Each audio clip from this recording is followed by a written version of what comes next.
practically every one of the top 40 records being played on every radio station in the United States is a communication to the children to take a trip, to cop out, to groove. The psychedelic jackets on the record albums have their own hidden. This is a special question. We don't want you to smoke genetically modified ganja. We want you to smoke the real thing. We want you to smoke the natural herb. Some call it marijuana, some call it sensimedia, some call it lamb's bread, and some people call it ganja.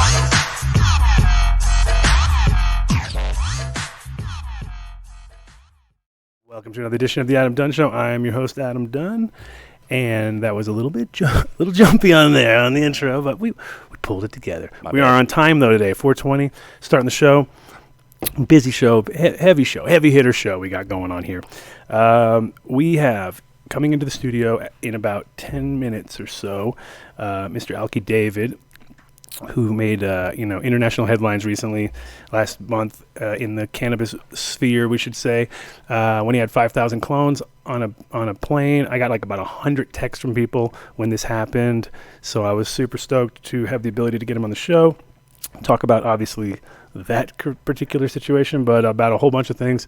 So Alki's one of those kind of guys. It's when you start reading into him, you realize this is the guy behind the holograms from Tupac and Michael Jackson back in the day at Coachella and things like that. So things we've all heard about. This guy's obviously a hype master, I could say, without even meeting him. He's also, the heir to the Leventis family, Coca-Cola sort of. Bottling plants in all over Europe, and they have he's worth literally billions. So we'll have a true billionaire on the show. But I think on top of that, he's also he seems to be about making changes and pushing the envelope, which I 100% appreciate. And in this day and age of cannabis sort of warriors, even though he might be a little crazy and push the envelope even harder than maybe necessary sometimes, he is a true canna warrior, I'd have to say. So we'll have him on the show in 10 minutes. I'm going to do shout outs now. Sweet. But before all that, I want to do a quick unfortunate memorial to Mr. Mac Rebenak, Dr. John, who died yesterday, and he was a really, really good friend of my family. My mom and him were tight, and so I went to many, many shows under the guise of being Mac's kid. Like, he would always put me on as his son, so it was that tight. You know what I mean? I'm going to go, and I swear to God, I've seen him in so many cities and countries. It's amazing because that guy was an animal. Like, he was on the road all the way, until recently when he kind of fell off and unfortunately got a little ill and then passed away yesterday morning. So I had a quick I've got one of my mom's so my mom would always save his voicemails because as you're erasing voicemails, there's certain people that are sometimes you're just keep that one. I used to do it with Lennox Lewis all the time, and people whenever Lenny would call me, I'd be like, I'm keeping that message, you know what I mean? But she kept one from Mac. I think I'm going to play that now. And it's, you can tell this is a guy who's been on the road for so long. And he's just trying to connect with my mom for a second. Doesn't even know where she's at. And take a listen. Hey, it's just Mac. And I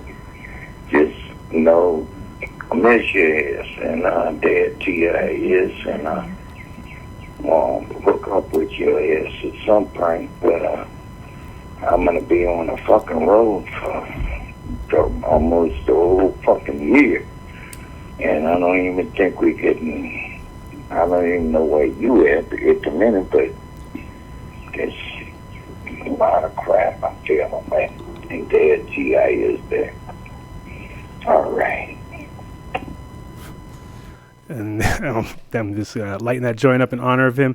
Mac also played at my 16th fucking birthday, which is amazing. I had That's awesome. I had him playing at my mom's friend's house in Jamestown, Rhode Island, and my friends, they didn't give a shit. They didn't understand. But every one of their parents that were there around were like, holy fuck, is that Mac Rebenak playing in your kitchen? Is yep, that's good for, this is just a buddy.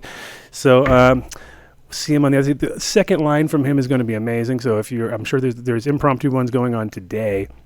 We're going to keep in. I think it's going to become. Well, what I've heard now is that it is going to become, a statewide event. So looking, that was one of the things that's crazy too. My mom had always said that if she was alive, she's going to go down there. So I'm going to make sure that happens because, it's a sad day in the world, but at the same time, Mac was working. You can tell by listening to that right there that he was a hardworking guy and apparently he even told my mom at one point that his dream was to die on stage at the end of his set. Just be like, wow. Blammo, So unfortunately that did not happen. But then again, life is a giant set, right? So, we all die at the end of it anyway. Here's to you, Mac. Again, spark up another one for you. And then after that, let's go into some sponsors and get... Boom. New Millennium. NewMillenniumNutrients.com. These guys have a great program, super simple, and you can get to them by going to NewMillenniumNutrients.com online. You can order the full line if you want, or you can order just bits and pieces. It's whatever's up to you.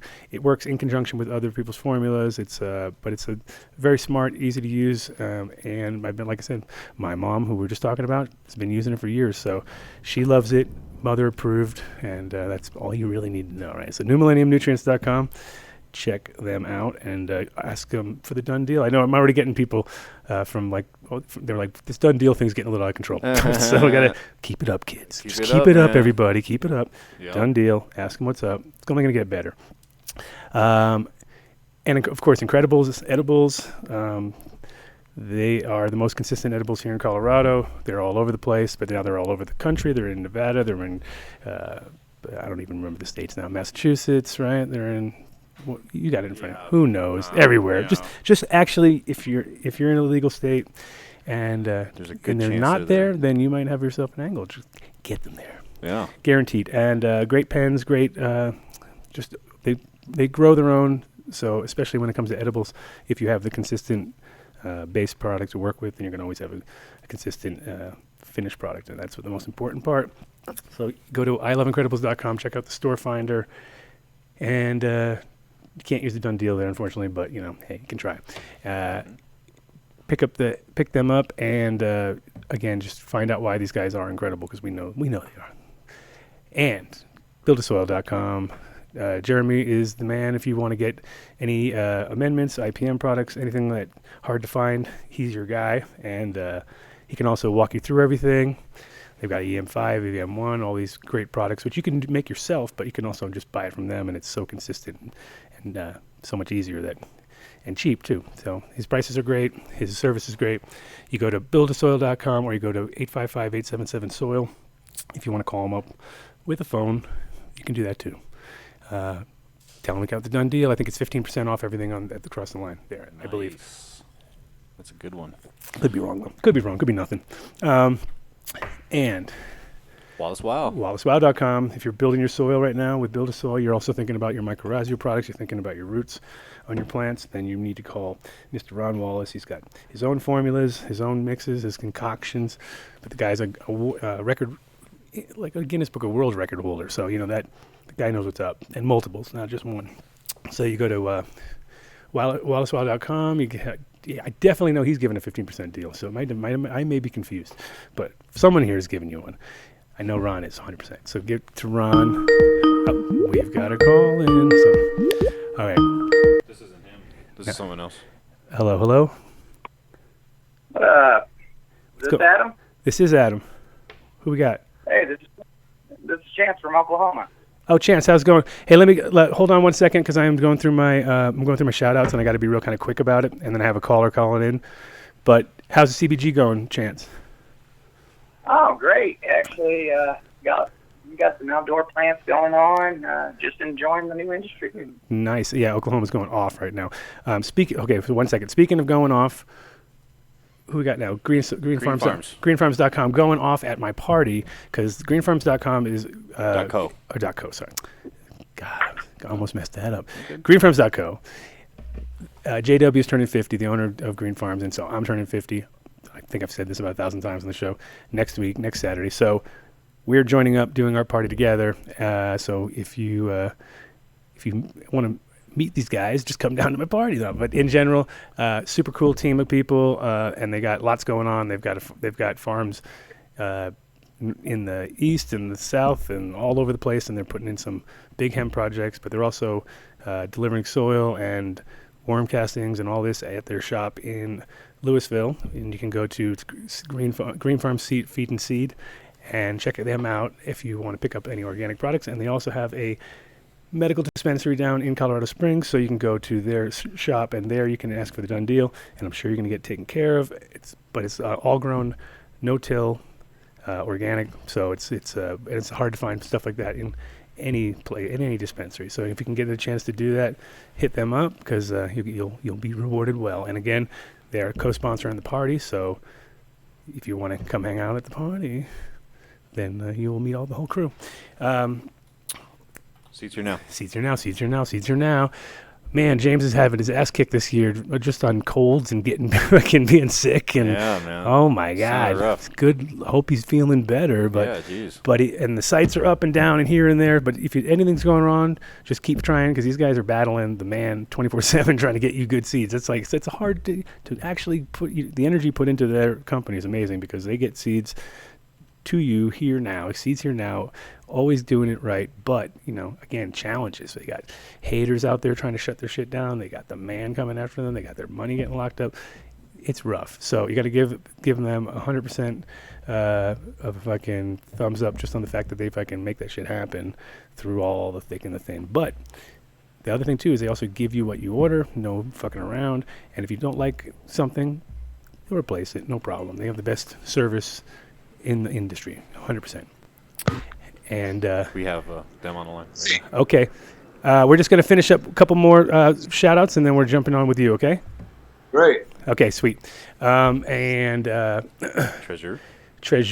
if you are in Barcelona and you want to get the super Dunn deal, you go to Treasure in the heart of Barcelona, and you get taken care of from the moment you walk through the door. You just say Dunn deal, and you are taken care of. Best cannabis available, hash, cannabis, vibes. The funny thing in Barcelona, it's all about the HVAC. They have a really good HVAC. They advertise HVAC more than anything else, because those places can get smoky with all those tobacco smoking motherfuckers. So Treasure, also artwork, amazing artist coming through. He's opening up a gallery. He's turned it now more into a gallery, so it's even better. And once again, once you get there, just say Dunn deal, and you are in like Flynn. And then we'll do a Luminar later. And we're going to do a Luminar at the end. So, okay. Boom. And Chance is still on the line? No. Okay. Yeah, I don't hear him. Okay, cool. Okay. So, no. See you, Chance. Thanks for the Oklahoma update. We'll talk to you soon. And there we are. Now we are live. Alki, we got you on the line? Hey. All right. And we got your image. Everything's hooked up. Everybody's good? Everyone's good. Okay, I better check in and see how we're looking. Welcome to the Adam Dunn Show. I'm super happy to have you on. I obviously did a little intro in the beginning, but at the same time, I think throughout this conversation, we'll be finding out more and more about each other, I guess. And so. Are you talking to me? Yes, I am talking to you. Yeah.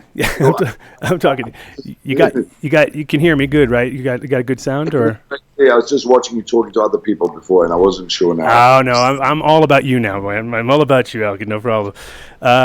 So yeah, once again, welcome to the show, and I literally have to tell you that you brightened my inbox when on that day, on that unfortunate day, just because I literally had about 20 people hit me up at the same time, and I was like, yep, just heard about it. And because I was then sitting in Puerto Rico when that all happened. Oh, really? So unbeknownst to us, you just basically came from there and came right to where I was at, and I was there working on actually doing a hemp project over there, and so. Everybody remotely related to cannabis in America is either living or is in Puerto Rico. Yeah, it's really was a little bit of a hyper focus. It's a little slowed down just because of the legislature there hasn't quite caught up, as you've noticed in other islands too. It's sort of the same situation. 50 to 40 days away now. Exactly. So everyone's counting down, and so it was more like I was there with feet on the ground just to really kind of know that things can happen, and as you know, it's a crazy time right now. Everybody's things are opening up. So let's start, because obviously not everybody knows what the hell we're even talking about. But you've had a lot of crazy things happen in your life. But how did this rate on a scale as far as just just sheer wackiness? Because for me it was wacky, and I'm a wacky guy, you know. So Scale of look, on a scale of 1 to 10, from the point of view of, I would say it probably features around an 8. Okay. 7.5, 8. You know, but it was pretty dramatic because, you know, there's a lot of stuff leading up to it and afterwards, and currently going on that is quite extraordinary. You know, both in terms of the legals, the practicals, the people involved, the post stuff, particularly the stuff involving Chase, my buddy Chase Ergen, him being detained for 5 days illegally, you know, for a supposed drugs charge that, in fact, ended up becoming a resisting arrest charge. Okay. You know, and just a litany of. Yeah, there was a lot of damage control, I'm sure, on this one from your part, as far as all the different levels that were happening. Being in jail for that one night, I've never been in jail or handcuffed. Wow. And that was a trip, you know. I've been to a prison before to do a talk about how to stay out of prison. Yeah. Where was that? Oh, that was in England. I ended up being in a room with about 4 or 5 young men, all of whom were there under the age of 18, and they were all murderers. Wow. Yeah, it was quite a trip. So what are you smoking? I'm smoking Kushage right now, one of my strains, which is Kush times Sage, which is my own personal thing. We'll imbibe sometime soon. So for me as a grower, like, my first question, and it's funny because it may not be comparable to other people, I just right away thought of 5,000 plants, and then instantly thought of like how much area that covers, you know, because I'm like, okay, 5,000 plants, 50, you know, and it was seedlings. Okay, but even seedlings, I mean, they in some sort of. Did you have them all in like they were all in trays? Because it's one of those things where I couldn't even question. I was like, how many plants did you? Because 5,000 plants is quite a lot, no matter how you look at it. You know, even if it is seedlings, it's a lot of seedlings. How did you have them in the? Because were they just in the? Because you weren't only in a private jet, so were they in the main area, or were they? They were everywhere. They were everywhere. Yep. They were everywhere.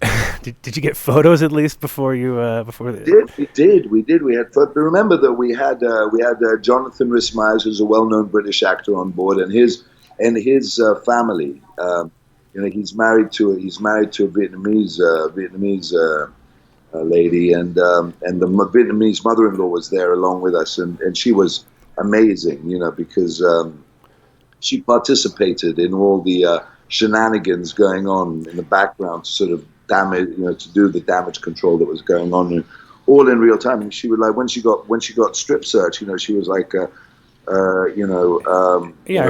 heard they were crazy. They were like body cavity searching them and stuff. They only cavity searched the ladies.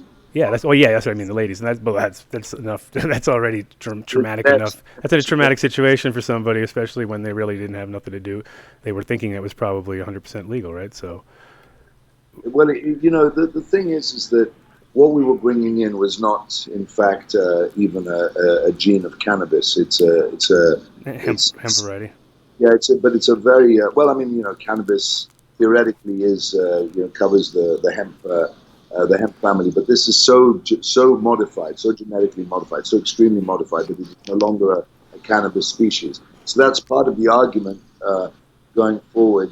We got a lot of back channel stuff to try and end this thing. But, you know, I've got to appear in court in St. Kitts in September to defend myself, and I'm going to. So, but I'm going to preempt it by filing an abuse of power lawsuit, and at the same time try and settle it with the existing government. But, you know, he's a feisty man, that guy, that Mr. Harris. Yeah, and the thing is, right now we're in a transition phase, and like I don't know if have you met Positive Nelson from St. Croix yet, or have you heard of him? No, but no, I have not. But we've had a contact from the Antigua government as well as other. No, but St. Croix is very interesting. St. Croix's got really advanced legislation, I heard, right? Yeah. So Senator Nelson, who is now the head of the Department of Agriculture, so it's just like an obvious transition where you're like, oh, okay, well now that is making a lot of sense, because he was the architect behind first decriminalization and then medical, which just passed about 2-3 months ago. So they basically are. Yeah, they're kind of leading the way in the sense is the government is 100% handed it over to Positive, and Positive is but at the same time, I'd have to say right now there's helicopters busting everybody, and so now people are a little bit pissed off because right when they get they say, oh, medical's good, but we're going to bring in them because they hadn't been back for 3 years. Marijuana, right? You're talking about medical marijuana, right? You're talking about yeah. Well, level THC products. The products at SWISSX, the products that we produce at SWISSX are, in Switzerland we go as high as 1% in THC levels, right? But I mean, CBD products and hemp-based products are a different world. I mean, they really are. Yeah. Well, I'm working in the same sphere too, and I understand that. But you also see how it isn't really much different. It's like one of those things where when people say hemp, they're really talking like high cannabinoid in a CBD realm, but it's still the same. It's just another high cannabinoid plant, just like high cannabinoid THC, because we were always focused on THC because I'm a breeder also. That's what I did. I lived in Amsterdam for about 21 years, and the whole thing was when I lived there, I was breeding, but I was just doing it like, very, now, very... It's plants or children, or both? Over there, it was all plants, and when I came back to America, I actually became a real breeder, and I had a kid. So, yeah, I've got the one. But in general, it's like it's amazing because when you smoke and you look at high CBD plants, you're like, oh, I do remember this, but it was just like we kind of poo-pooed it because it wasn't working in our favor, and then we didn't even realize it was a CBD plant until later. And now because we're testing stuff and we actually give everything a second chance. Back in the day, it was like, oh, this isn't working, out the door, you know what I mean? But the reality is we were probably tossing some great medicine, but we were also hyper-focused on just making the strongest THC, and that was our goal, But the practices of medically grown stuff makes a huge difference, because, I mean, I'm sure we all remember a time where, terrible hydroponic, chemical-covered crap was being distributed everywhere, and everyone's consuming it, hand over fist, because that's... all there was around. Now, the practices of the medical marijuana field are really, really driven in, all these new disciplines that we need to follow now. I have to be really, really careful with my company, obviously, because of the high profile being arrested for being the Pablo Escobar of hemp, right? Everything has to be all this, all the COAs, all the reports. Everything has to be completely vanilla and clean, and all these standards are there. It's all there. Our company, SWISSX was the first company that received the first interstate Oregon to California stamp, official federal stamp. This happened about 2 weeks ago. It was great. Oh wow, that's good. That is good.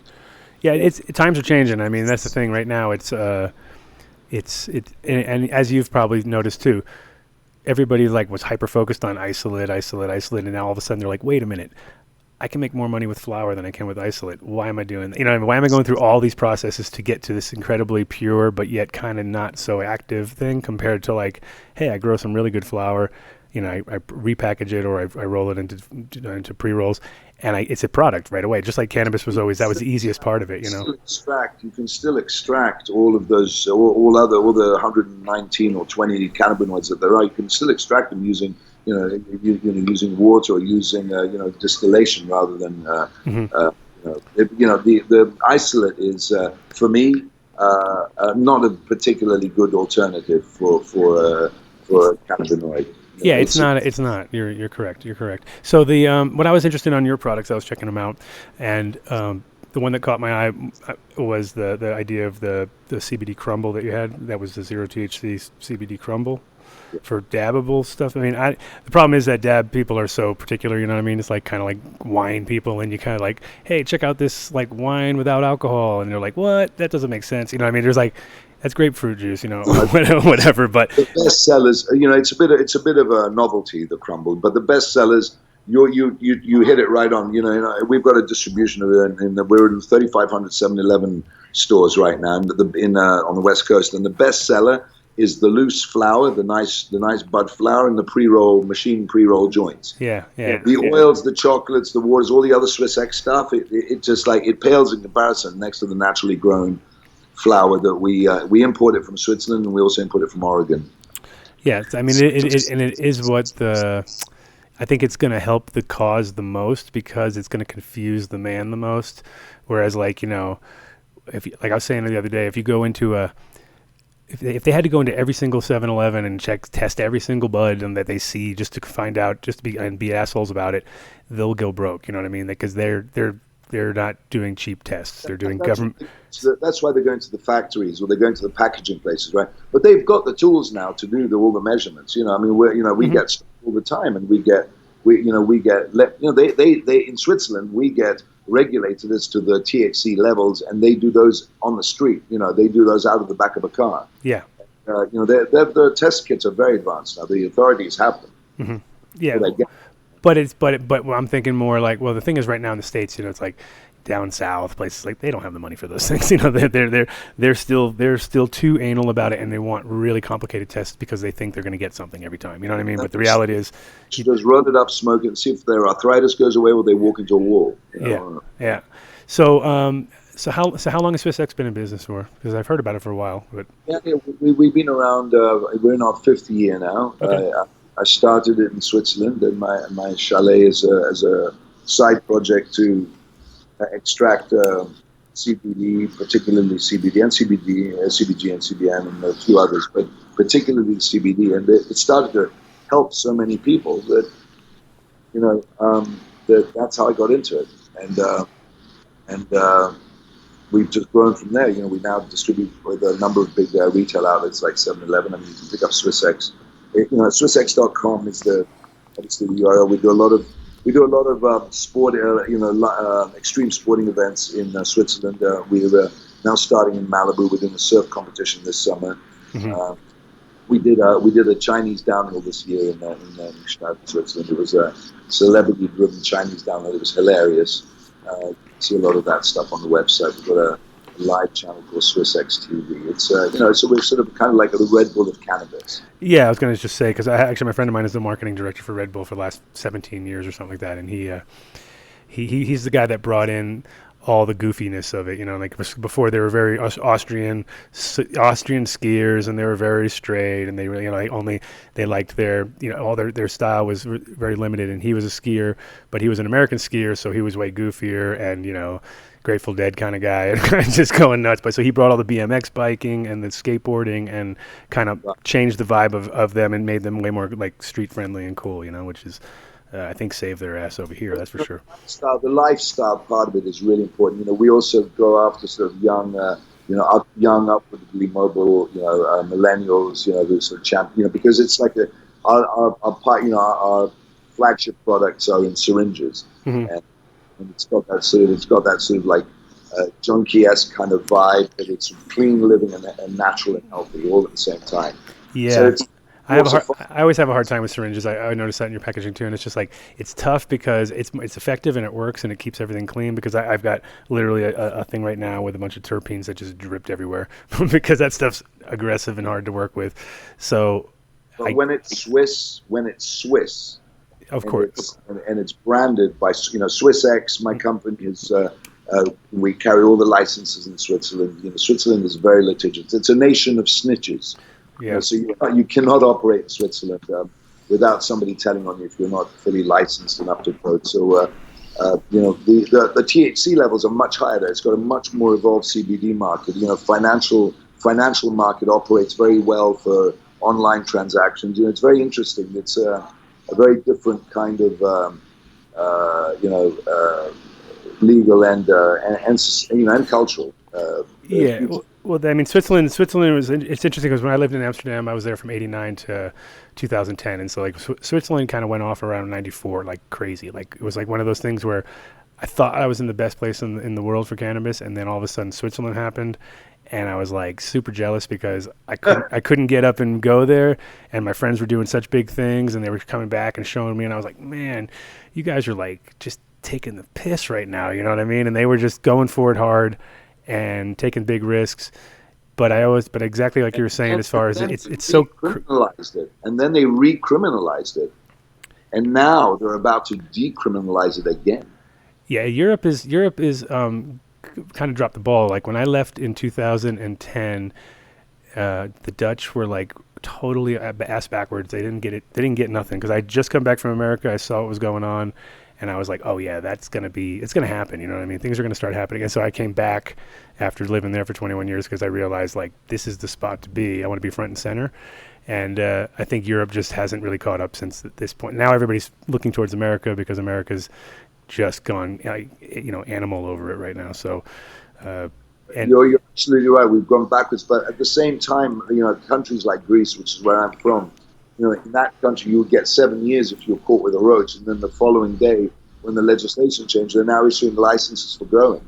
So there are, there's, the World Health Organization is really pushing it hard. I mean, yeah, it is. I mean, for me, it's amazing too. I mean, like Israel's, of course, actually using it in their hospitals and letting people do, let them do volcano bags in their room, and I'm like, okay, this is progressive, you know what I mean? Because they're really just like actually letting you just smoke in your room with a vaporizer, but they also understand that whole plant medicine is probably the way to go. They're like, it's cheaper because of course they're going to go for the cheapest yet most effective medicine. And if you don't have to process it beyond just like taking flour and crumbling it into a thing and smoking it in a volcano, and it actually works, well, shit, just do that. You know what I mean? Why turn it into something way too complicated and put all that energy into it and kind of actually kills a little bit of the magic. How about South Korea, though? South Korea, you'd have your nuts cut off, and then now they're issuing licenses. I mean, that's an extraordinary turnaround. I mean, even more dramatic than anything else I've heard. Well, yeah, it's going to be. I mean, once the Philippines switches over, then we know we've won at that point. But South Korea. Well, it's crazy that North Korea has always had cannabis and never stopped. Because they know that it's the one thing that they can go home and have a little bit of weed, and it's probably the best thing for them, and it's better than alcohol. So they figured that out, and that's like in a place which hasn't figured anything out besides that. We haven't figured out how to feed our people, but give them a little bit of weed. So I'm actually half Greek also. So I'm I'm half Greek and half Irish. So I got a lot of excuses. More than Half Greek and half Irish. Yeah. My dad was Irish, and my mom's fully Greek. So. And you know what they say that once you go Greek, you don't walk for 1 week. Yeah, I knew you'd slip one of those in there, of course. That's like that I coined myself. Yeah, the Greek army motto: "Never leave your brothers behind." We've heard all those, right? I mean, we've heard them all. Yeah. You know how you separate the men from the boys in the Greek Navy? With a pry bar, right? Yes. I know. So, So what was your cannabis sort of history as far as back in the day before, like when you were younger? Were you more? I was a pothead and an extreme drug user. I mean, I did all the I never shot smack, but I did everything else but. Mm-hmm. And so I got clean, and I stayed clean for 20 years, right? Completely clean, alcohol and so on, and rigorous program of recovery, and when that was just for yourself, or that was like we're told you had to do it, or what's the deal with that? No, I mean, look, of course, society tells you, clean up your act, bro. Mm-hmm. But I mean, that was more. We come onto this earth carrying ancestral baggage in our DNA, right? Whatever that is, whether it's physical or mental or whatever, mm-hmm. and create our own baggage when we also create our own baggage, and we create our own core beliefs, and which creates our own behavior and reactions to things. So I realized after 20 years of complete abstinence, literally living a very monkish life, whereas what I put in my body was concerned, and I started taking CBD, and then I started smoking CBD flower, which is what I do today. I mean, it's marijuana, but low T, very low THC, and genetically modified. It's very stinky, lovely. I own my own particular strain. That's all I smoke. And what strain is that? It's called SWISSX melon. And do you know if it's do you know any of the heritage of it? Yeah, it's originally not a cherry wine. It's originally it's a melon. It's a watermelon. It's I must confess, I also picked up one of these. Yeah, it's one of those. I mean, if you get it for us, it'd be interesting.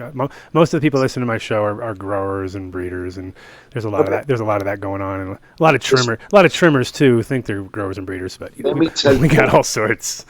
Let me tell you what we did. We passed radiation over these strains that we own, these particular strains that we own that were modified over many years, and we got some crazy mutant things appear. And we've since curated some of those, and we've got some really, really interesting, very, very rich in CBD strains that defy.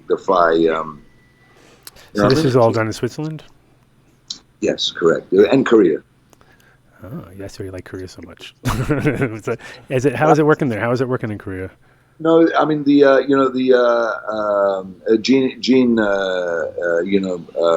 like the wrong country for doing, and like it's weird. It's weird how like France actually used to run the whole hemp game in Europe, and you're like, France is like the country that hates it the most. You know what I mean? Like they're the worst. Like why would you do that? Why would you?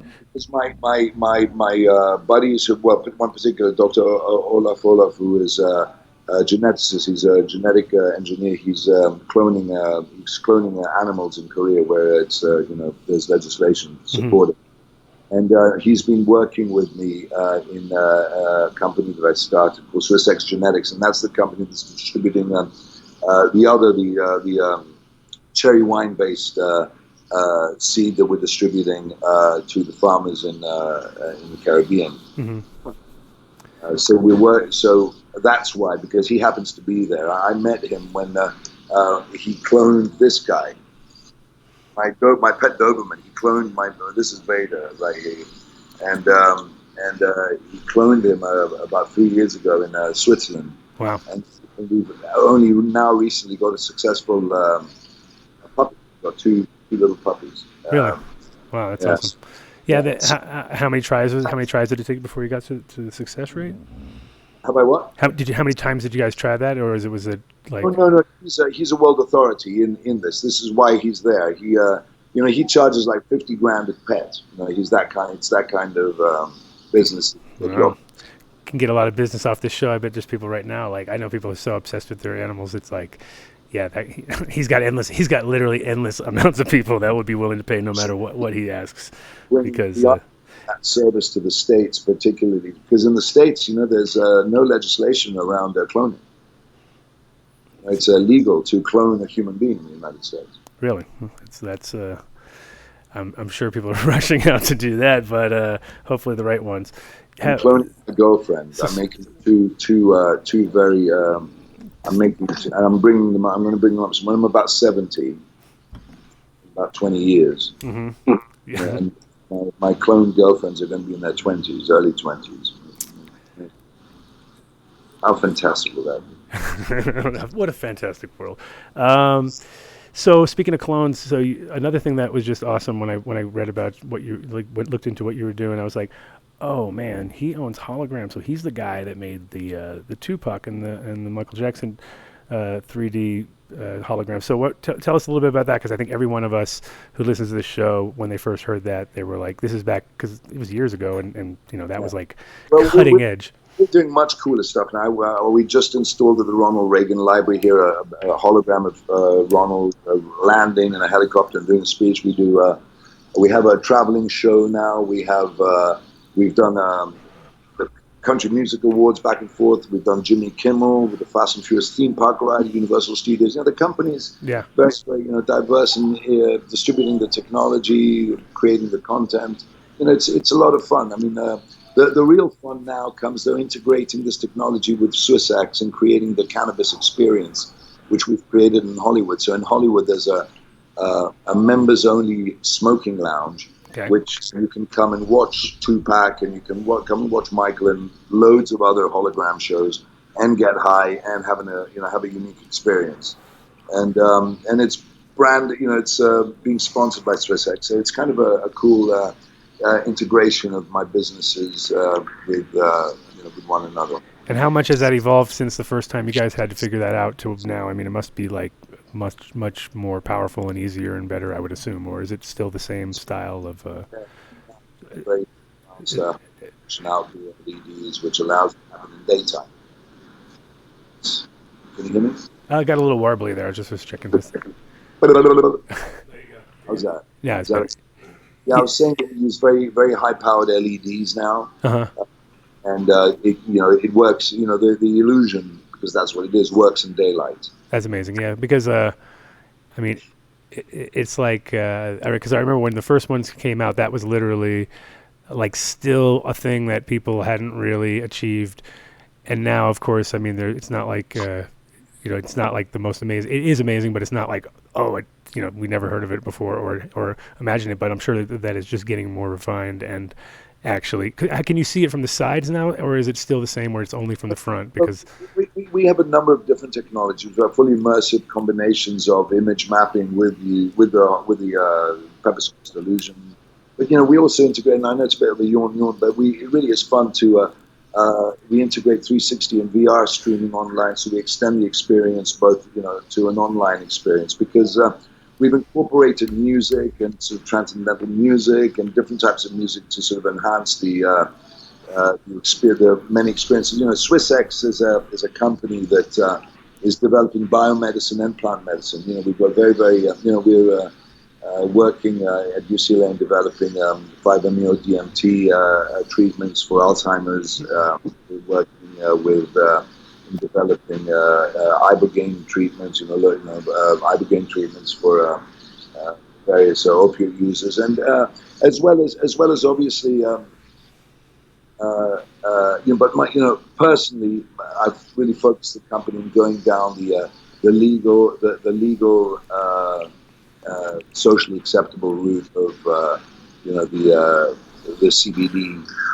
Well, I mean, what you're just talking about before, like with ibogaine treatment and all that stuff. I mean, literally, like we're in Denver, and so we just decrimmed mushrooms here, but then Oakland stepped the game up, and they also brought ibogaine into the fold, and peyote and other cacti, and so I think it's going to just become like the next wave in America is going to be the psychedelic wave, and I'm sure it sounds like you're on the same. Thank. Yeah. I mean, the divine, the divine's really pushed the whole. It's not just America; it's the whole world. I mean, come on, South Korea decriminalizing cannabis. Yeah. Oh, everything's getting to that point where the shift is enormous. I mean, there's a massive shift in our consciousness, in government, in policymakers, and in everything. It's extraordinary. Well, yeah, I mean, more than not, people that are in power right now are definitely more in tune than the predecessors and the people, the ones that are coming in now that have, either gone down to Peru and done ayahuasca, and now they're running for some sort of Senate, and all of a sudden you're like, okay, these people are way more in tune, which I think all politicians should at least be dosed and figure out who they are. You know what I mean? Because that's they are. They already are. They already are, and I think that's, it's amazing being in the Caribbean, right? You're seeing statistics like in most Afro-Caribbean nations, like Dominica or rather Antigua or St. Kitts or any of these guys, 70% of the nation will end up in jail for a cannabis-related crime. 70% of the nation will end up in jail because they live in an arcane sort of this draconian system that is hell-bent on keeping the man down. Mm-hmm. And these really old cannabis laws that don't take into account genetic modification, don't take into account, real medical understanding. Yeah, or even the uh, understanding of the difference between like what's considered industrial hemp and what's considered cannabis in general, and that's like that's becoming. But I mean, it is.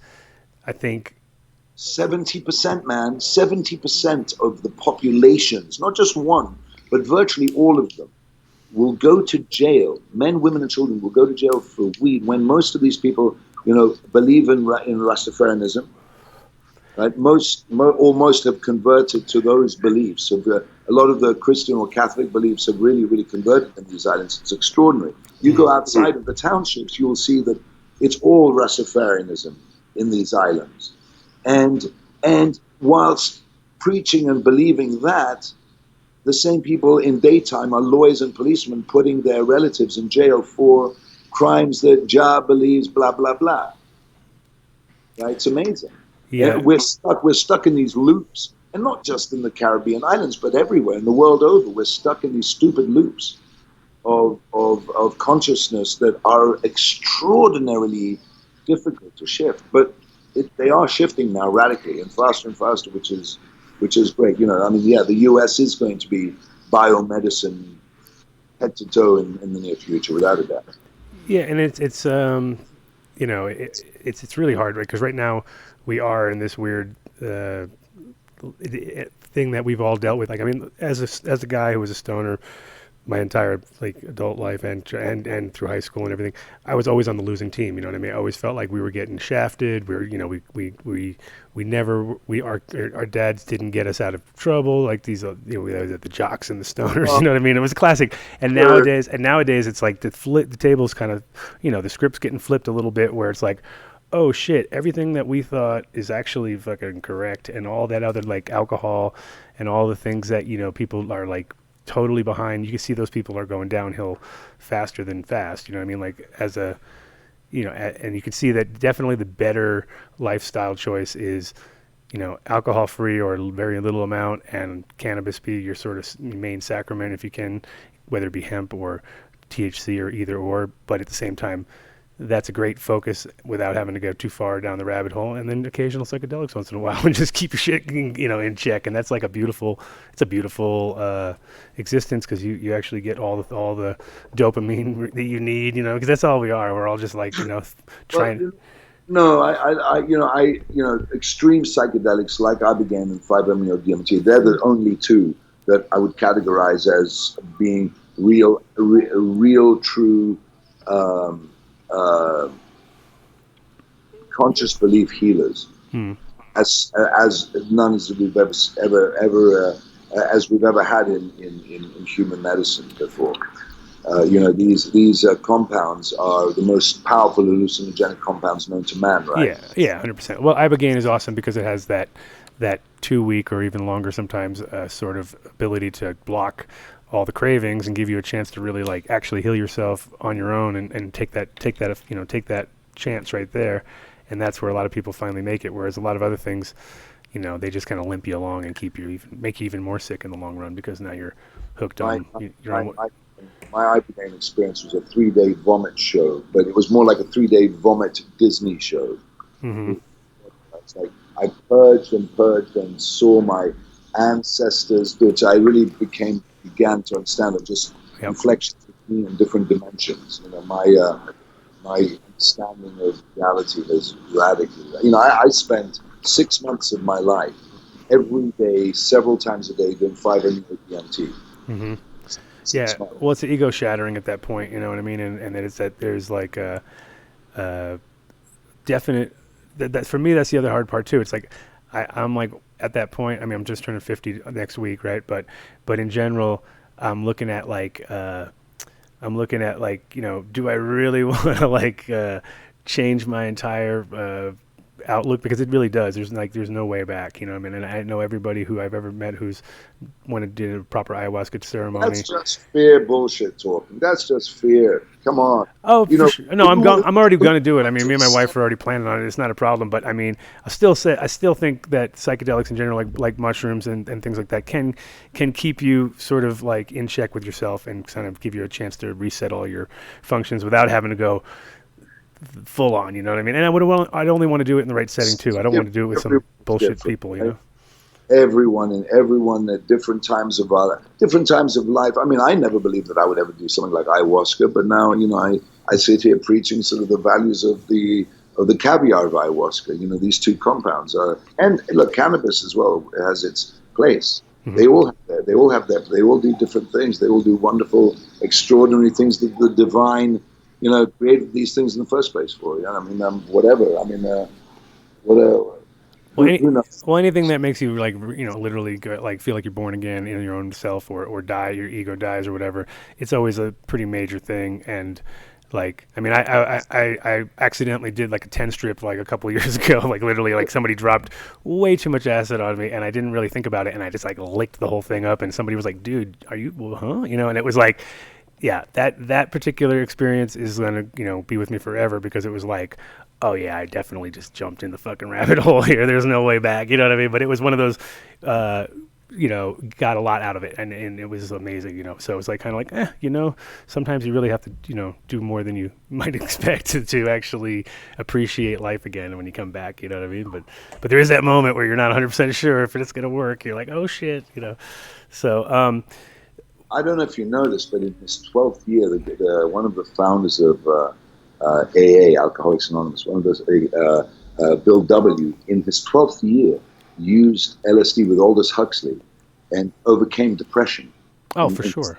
It's amazing, you know. And these are stories that are you know, little known. That, you know, the psychedelic world was like sealed shut after the sort of the 60s and, you know, 70s, and the prohibitions around the world of all of these different things, they're all coming undone. They're all starting to come undone. But I mean, it's such a undervalued, important treatment to, you know, for humanity. Oh yeah. Well, I mean, PTSD, depression, all those things, and like are triggers, and they're all amazingly. They're all like, it's not like 100%, but definitely in the high, you know, 70 to 80% of people who do it get some benefit out of it that lasts forever. You know what I mean? Which is amazing, and they only have to do it once. It's not like they have to do it on a weekly basis, and so that's right, and that it's amazing because these are not addictive.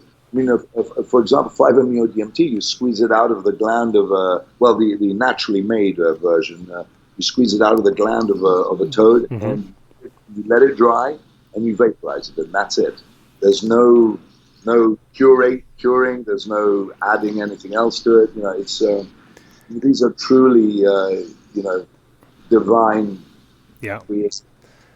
It's funny too, because a friend of mine, Soma out in Amsterdam, that's his new lick, right? Literally lick. No, it's not his new lick, but that's his thing. Is the 5-MeO. He's like, oh yeah, toad stuff. He's like, that's the shit every Friday.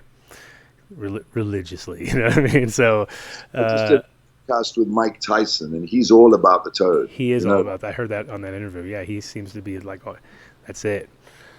You ever do the burn version, or no? That's a little bit more extreme. I have. I work with a number of people who are pharmacists working in that field, and they're developing new sets of tryptamines that go along with the 5-methoxy, the dimethyltryptamines. Mm-hmm. They add other tryptamines to give a more natural experience, and that's going a long way. Mm-hmm.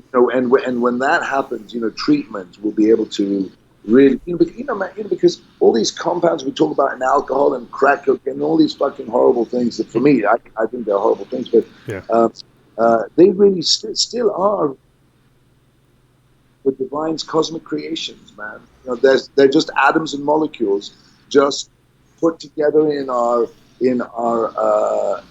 augmented imaginations. Yeah, I mean, it's amazing how back in the 80s, like, people were like totally under the illusion that it's so like it was before crack even started.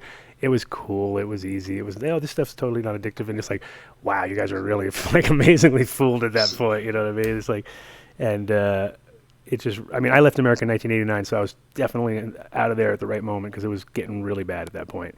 And 51. I'm 51, so like I was in the 80s. I did cocaine for 6 months, and I became this horrible person. I didn't like me at all, man. It was terrible. Yeah, I left. The last place I lived in America in 1989 was in Florida. You know what I mean? So I was in the heart of it all. I was right in Miami. So I was like, "Yep, I'm out of this place. This place is bad. You know, bad news." And I got on a boat and sailed over to. Actually, sailed to Greece. You know, I ended up in Athens at that point.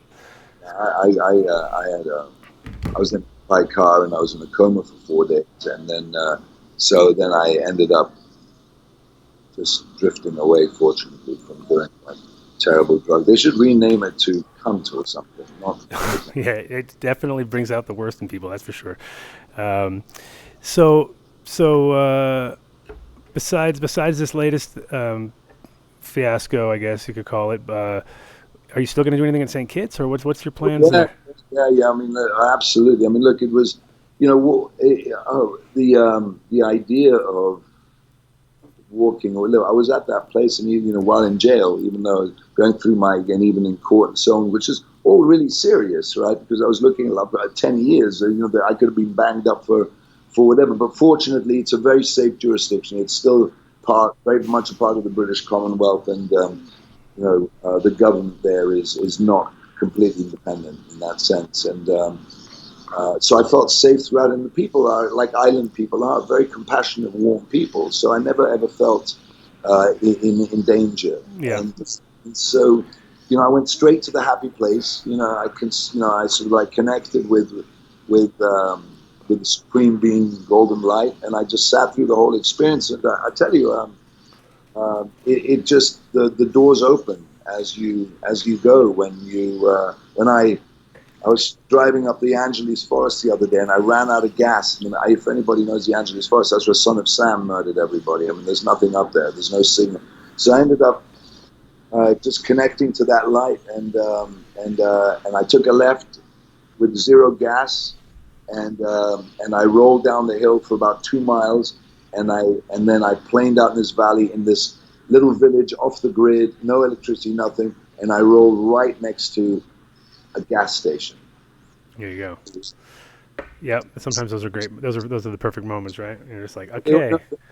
But they happen all the time now, man. Mm-hmm. It's like all the time. You ever do any microdosing, or you ever thought about doing any? Yeah, yes, sure. But I like to live my life. And I say microdosing like you don't feel it. Microdosing, not like just a little bit that you feel, but like literally to the point you don't even feel it, but it's there in the background, and it's actually maybe, organizing the shit in your brain that you don't even notice, is there. Sure, but when I got to tell you, when I'm lit, I'm at my highest functioning self. That's the hard part. I think we're from the macrodose generation. You know what I mean? We're not really. The microdose thing gets all weird. You're like, well, but you don't feel it? I don't know. You kind of lose interest or something like that. But my wife... Microdosing on shit that we don't know about all of the time. I mean, it's in our water, it's in our foods, it's in our whatever. I mean, it's about radical evolution for me. For me, it's about radical acceptance and radical evolution and letting stuff go and on to new sort of internal experiences. And by internal, connecting with the universe through my mind's eye. So you meditate a lot, I assume? No, not anymore. I used to meditate for fucking days. I mean, but no, not anymore. No. Too busy running SWISSX. No. I mean, it's like, meditation is a discipline of for me, it was like connecting to death, or a discipline of trying to force something, for me, the meditation, connecting to the Supreme Being, is always available at all times throughout the day. If I allow myself that, I don't need to follow a discipline to connect to my higher self. how many hours in a night do you sleep? Usually, I would say 4 or 5.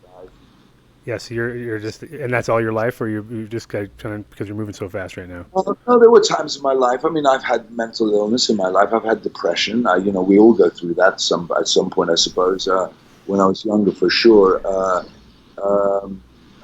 Just because I have friends of mine who are like high level guys like yourself, in the sense that they're moving and shaking hard and doing big things. And I mean, it's amazing because I'll see them go to bed at, say, like 3 and get up at 6, and I'll be like, why? You're really not feeding your brain. I mean, I feel like there is a sort of like a balance for me. So I love sleep. I don't give a shit. I sleep through. I feel like it's a big reward. In your, and it also just keeps you, sort of a little more bright when you're awake. But other people I know just burn it on all ends. And I used to be like that when I was more into going and raging and partying and doing all sorts of stuff. But now, my girlfriend, who is Moroccan, right? She's a Moroccan, grew up in California, but she moved from Morocco. She will sleep for Morocco if she could. I mean, she can sleep 14 hours straight. Now during Ramadan, she would literally sleep from 4 a.m. from the beginning of Ramadan till 5 minutes before it's time to eat dinner the next night. I mean, it's amazing how some people can do that. I mean, it's I was gonna say it's all because she didn't want to have to fight the urge to eat probably for those 14 hours. So it's like, fuck it, just sleep right through, and then boom, wake up, you got the food, and you're good to go. It's one of those things. I think, especially if you're trying to stay kind of in healthy homeostasis, it's just like I just let myself figure it out, and I'm literally I'm so lazy, it's terrible. Like, if you let me do my thing, I'll get up around 10:37 every fucking day. It's weird. I don't know. I'll be like, holy shit, it's 10:37. Oh, I feel so good. You know what I mean? So it's like, that's my time. I don't know why, but even it doesn't matter what time I go to bed. That's when I wake up. So it's a pretty deep sleep. So what do you got on the horizon for? You said that you guys are doing like a road. Are you guys doing like a road tour with the SWISSX and the whole hologram thing? I've got my plane, and we've skinned it with SWISSX logos. It's called the SWISSX Express. It's a G4. We're flying around the Caribbean, and we are doing partnerships. Ray J, my buddy Ray J, just walked in. You know who Ray J is? It's the guy who fucked Kim Kardashian in that video and became famous, and now he's a hip hop artist, and he does all the hip hop shows. The guy with the big dick, big giant. Nice, Ray J, welcome. So he's got he's in the cannabis business. Now this guy Ray J is a real hustler. He's got his Raytronics business, he's got his cannabis business, and he's really moving it. Is that all right, Ray J? All right. Thank you, baby. And then, as far as other places in Europe and stuff, what do you think? What's your predictions for that? Do you think it's going to catch up in any time soon, or besides Switzerland? I say Switzerland's always been a little ahead of everything, but Greeks, if they see an opportunity, they'll jump at it. As soon as things can be semi-legitimately or legitimately imported to Greece, they'll start it. Oh, actually, we're talking. I mean, there are already a lot of CBD products in Greece. There are a bunch, right? But the legislation is still very murky because it's all about. It's still all about the levels. Like Italy, for example. Look at the Italians. The Italians just opted for a 0.6 THC level. 0.6. How about that? Yeah. Wow. That's a. Isn't that typically Italian? Of course, a little bit of 0.6. It's no problem. 0.1 is the Swiss. 0.1 is the Swiss. The Germans is a 0.3. Mm-hmm. The English is a 0.5. The Italians is a 0.6. Yeah, I mean, any little jump there will help just for your terp profile. You'll be able to have better plants, like every point better. Like I'm sure in Switzerland you guys can get some really good terps. But so do you do like any post production as far as like do you guys take your product and remove the THC, or do you have just how's your process sort of that? We have a full, everything is very, very organic, very, very, very Swiss. We use water, water distillation primarily for extraction. We do buy other extracted oils because there are other producers who make great oils as well. So we certainly buy from other places too. But we create products ranging from disposable vapes to chocolates to waters to, SWISSX is really, really focused at creating sort of mass-produced, high-quality, extremely high-quality, very, very high levels of CBD, where our margins are very, very small, but we're offering, these sort of products to consumers. 7-Eleven is our first major anchor distributor. So yeah, that's huge. I mean, that's one of those things where it's almost like how when Walmart had some CBD products, all of a sudden we were tripping out like, holy, like what? They got CBD. Okay, this is the end of the world. You know what I mean? Like, and I think with 7-Eleven, I've always said like, the minute you got shit in 7-Eleven, it's on. You know what I mean? It's like, and I guess you've achieved that already. On, right? But we've still got to be at the $19 and $29 SKU, right? We're not going above that. We're not selling $200 bottles of fist oil. So we have we've got to. For expansion and scale, it's a real business of managing everything in concert together very, very neatly, and that requires skill and everybody's passion, focused on keeping keeping the eye on the ball, which is production, but primarily, it's all about the distribution. And in order to focus on great distribution, it's not cheap. Yeah, and you do all you have like, so I guess you have a holding house here in California or something like that, or we have a store on Hollywood Boulevard. We have a hologram cannabis experience. Oh, it's on Hollywood Boulevard. That's a permanent thing. Yeah, and it's also our packaging facility as well for West Coast. We've opened up now in Miami and New York, and we've got obviously our factory and lab in Switzerland. Okay, and that's our infrastructure right now. So a lot of my listeners, they're all like, once they hear the word radiation, they get all freaked out. So they're like, we're not distributing those guys. Yeah, we're still well underway in developing those guys. Thank you very much. And so when you were saying about the radiation as far as to get the mutants and things like that, so you obviously only radiate one generation and then grow out the next and keep it kind of there's never any. I mean, look, radiation is an age-old geneticist's technique. It's like, everyone under the sun who's like done any kind of gene modification has used that technique. Sure. And thank you, Bugs, but I just thought I'd throw out something a little dramatic for some conversation. And also, I had a little remembrance. So, were you managing Chief Keef at one point, or what was the deal with that? Like, was it's not managing Chief Keef. Chief, he was signed to my label for a bunch of albums. We did 5 albums together. No, 3 albums. Sorry, 3 albums together, and a hologram show. We're great friends. We do work together now. We still continue to do some merchandising together. Yeah. But no, I mean, I have a platform called Mondo Tunes. It's a self-publishing platform. We distribute through Sony and through U Music. But we're an independent platform where we distribute independent labels and artists worldwide through digital storefronts.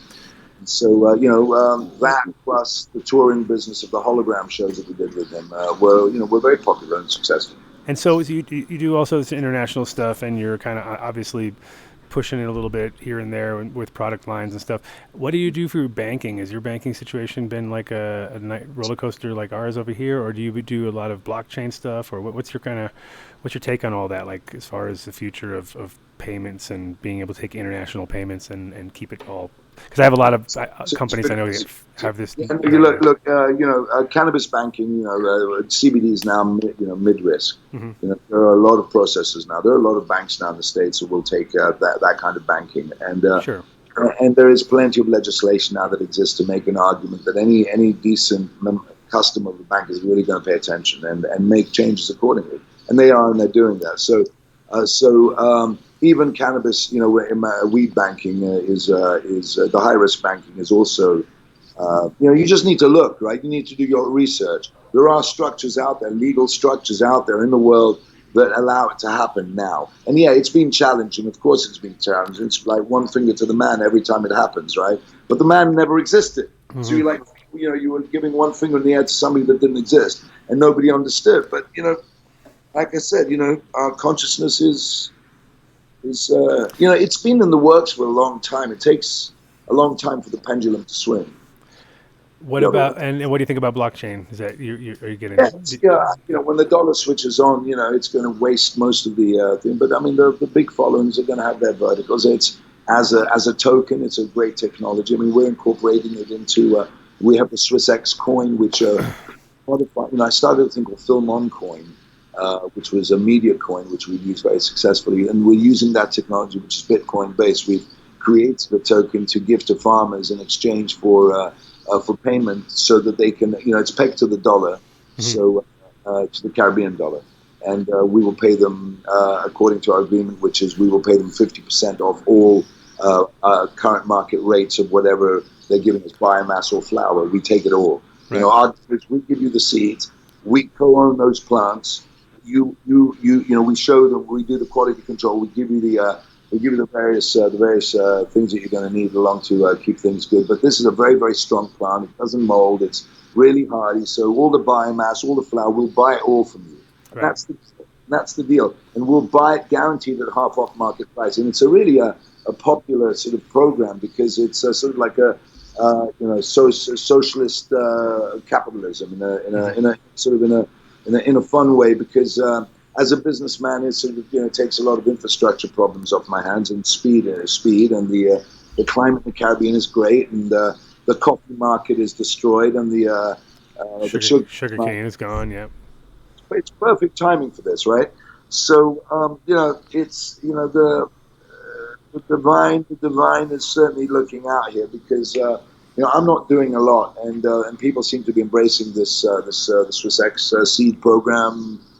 We had the governor of Puerto Rico coming out to meet us, knowing that we were landing, quote unquote, incognito, but we had to open up, we had to announce our tail when we were landing, and literally within 15 minutes the governor appeared and embraced the program. They know, people out there know that these seeds are very, very valuable. These seeds we can get, anywhere from $1, we actually really from 25 cents to $10 for these seeds. It depends what the... Sure.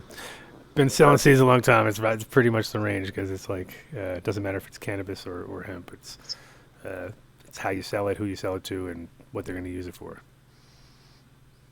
Right. So yeah, people in the Caribbean particularly are embracing this program. Farmers are embracing this program, and the laws are changing simultaneously. So we're saying people, show us your license. If you don't have a license, we'll help you get a license, file a license. There are a lot of people who are illiterate in some places. There's a lot of education in other islands. It's a hit and miss in terms of,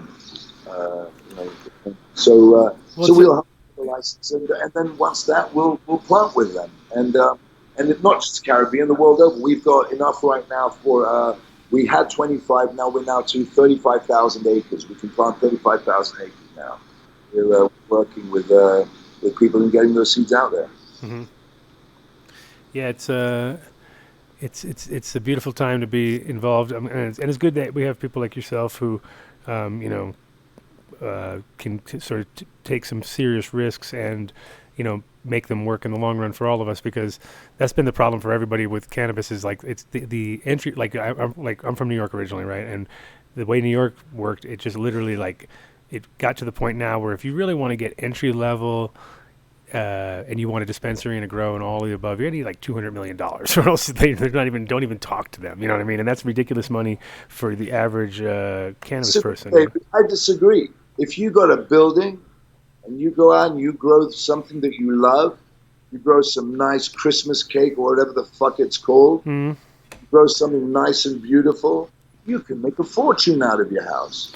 Out of your house, but I'm talking like legal, straight up, just trying to get into the game big. Like if you really want to get a dispensary and you want to get get a license, anyone can go get a file and get a grow license if you're in the right place. Well, I'm just talking strictly New York. New York is just very restrictive. Well, fuck them, I don't care.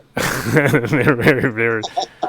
They're very No, overly restrictive. look, I'm being really facetious for fun, but look, no, you're right. But I mean, that's going to change, isn't it? I mean, it's already changing rapidly.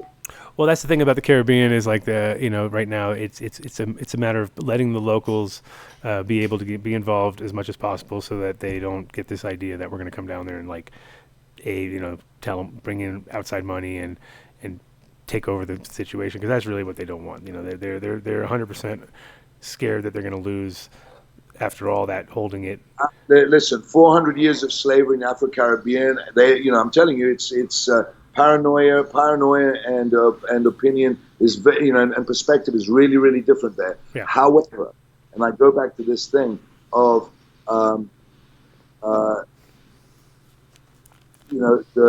these really wholesome people have their own way of doing things, but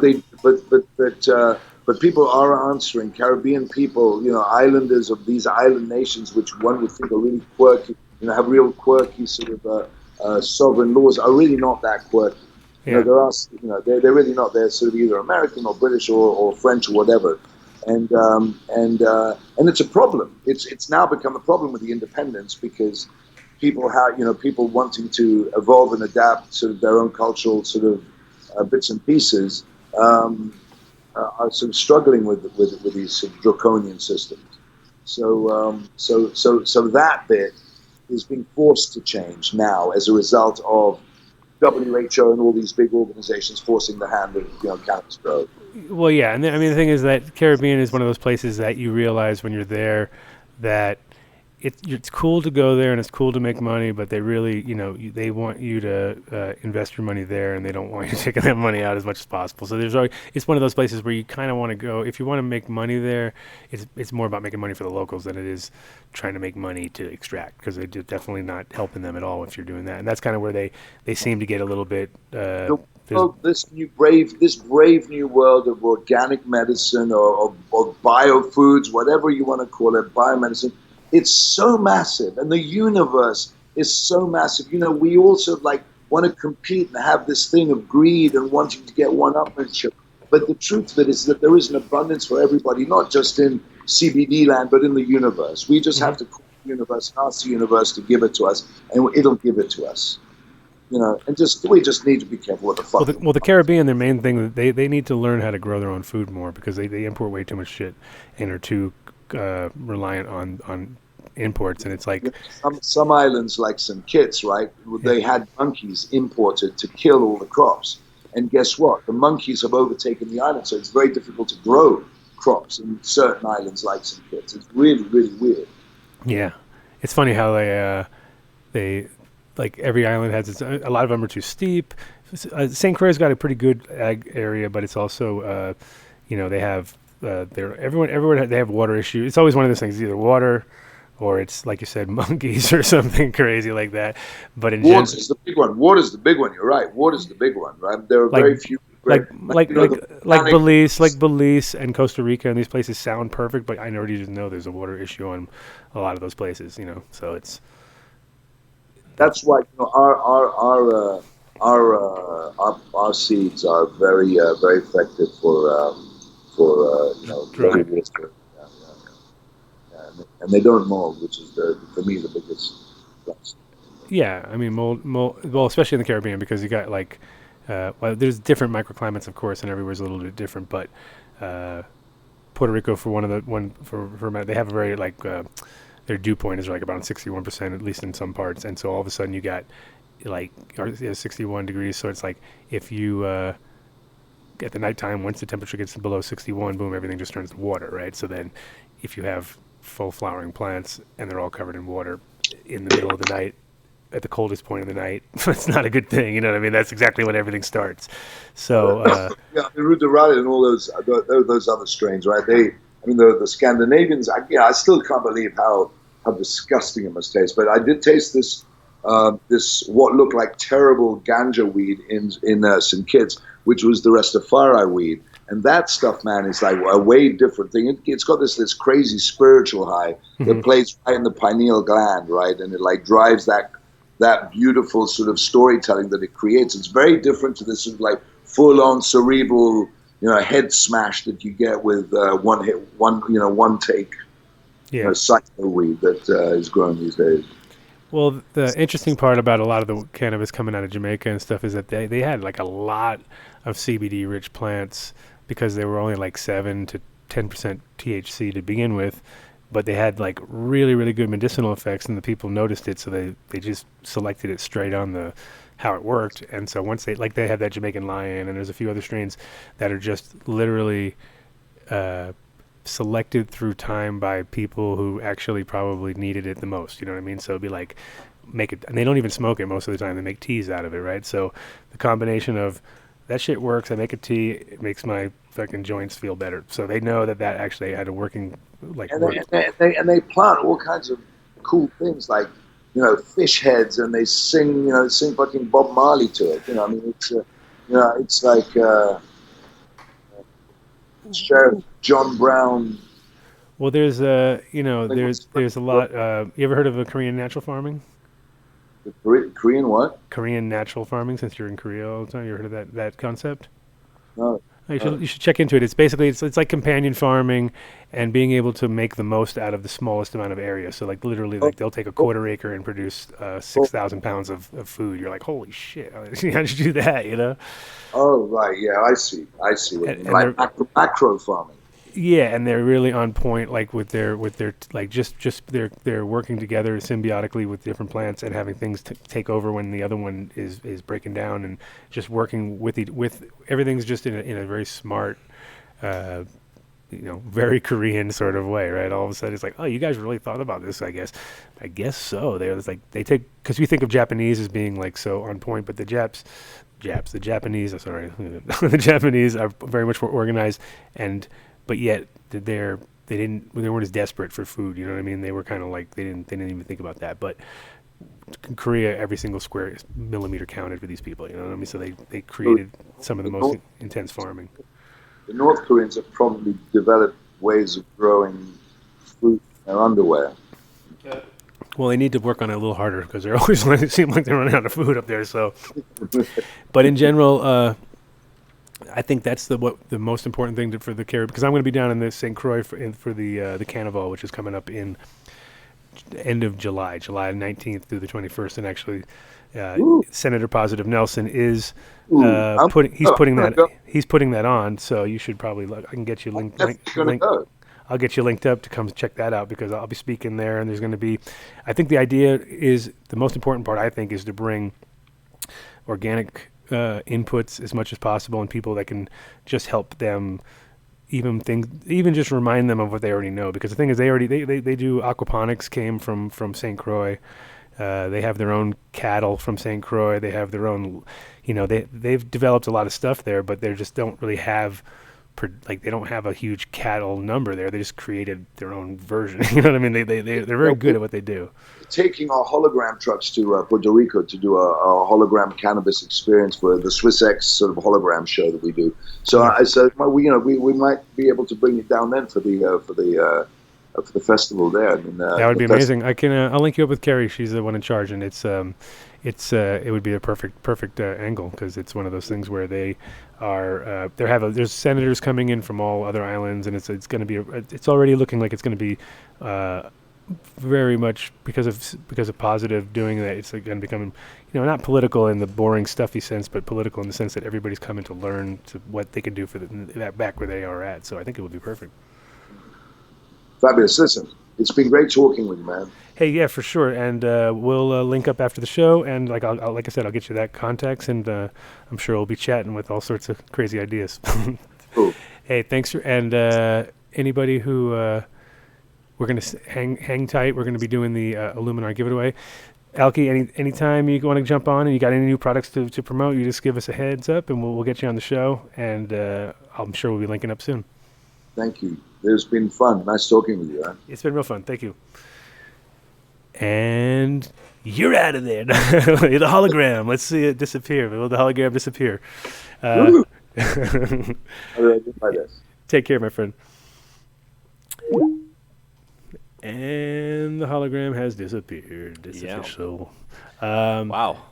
Alki's awesome. Yeah, he's got lots going on. Crazy. It's I think one of those things, you become like a serial entrepreneur once you're. I mean, he's got a shitload of money, so it's probably a little easier to be an entrepreneur. But at the same time, you still got to be on point. And you got to have good. And I really like his outlook on just the quality over everything, which is the most important thing in my opinion. It's all about quality. If you have whether it's cannabis, whether it's anything, you just want to do the best of the best. And he sounds like he's also got his spiritual side a little bit in check, which is important because that's the hardest part of this cannabis world is everybody goes completely nuts and thinks they invented the world because they are doing a cannabis thing. And it's like we're all just shepherds of this plant and just making it work. And some people are better at doing the marketing, and some of them are better at doing the packaging, and some of them are better at doing the growing. And I think as long as you bring the best of the best together, you should do fine. But never skimp on the grower. The grower is the fucking key because we're still talking about a fucking plant, and you can't get that plant just like you can't get the food to the table if you have the right farmers. If you left it in the hands of the wrong people, you'd have zero, right? So same with cannabis. You got to go with the people that actually love the plant and want to work with it, just like everybody who listens to this show, man. They're all like that. Speaking of loving your plants. Yep. Illuminar. We fucked it all up. I got to explain the whole thing again. Fucked it all up, people. I'm sorry. Are we calling someone or something? No, we don't have any. No, there's no word of the week. There's no word of the week. No. Okay, I thought we were calling someone. Okay. No, right. We're going to reintroduce the entire idea. The whole idea is changing, guys. Listen up. And it's not that complicated. It's just more logical because this is the problem. People listen to the show.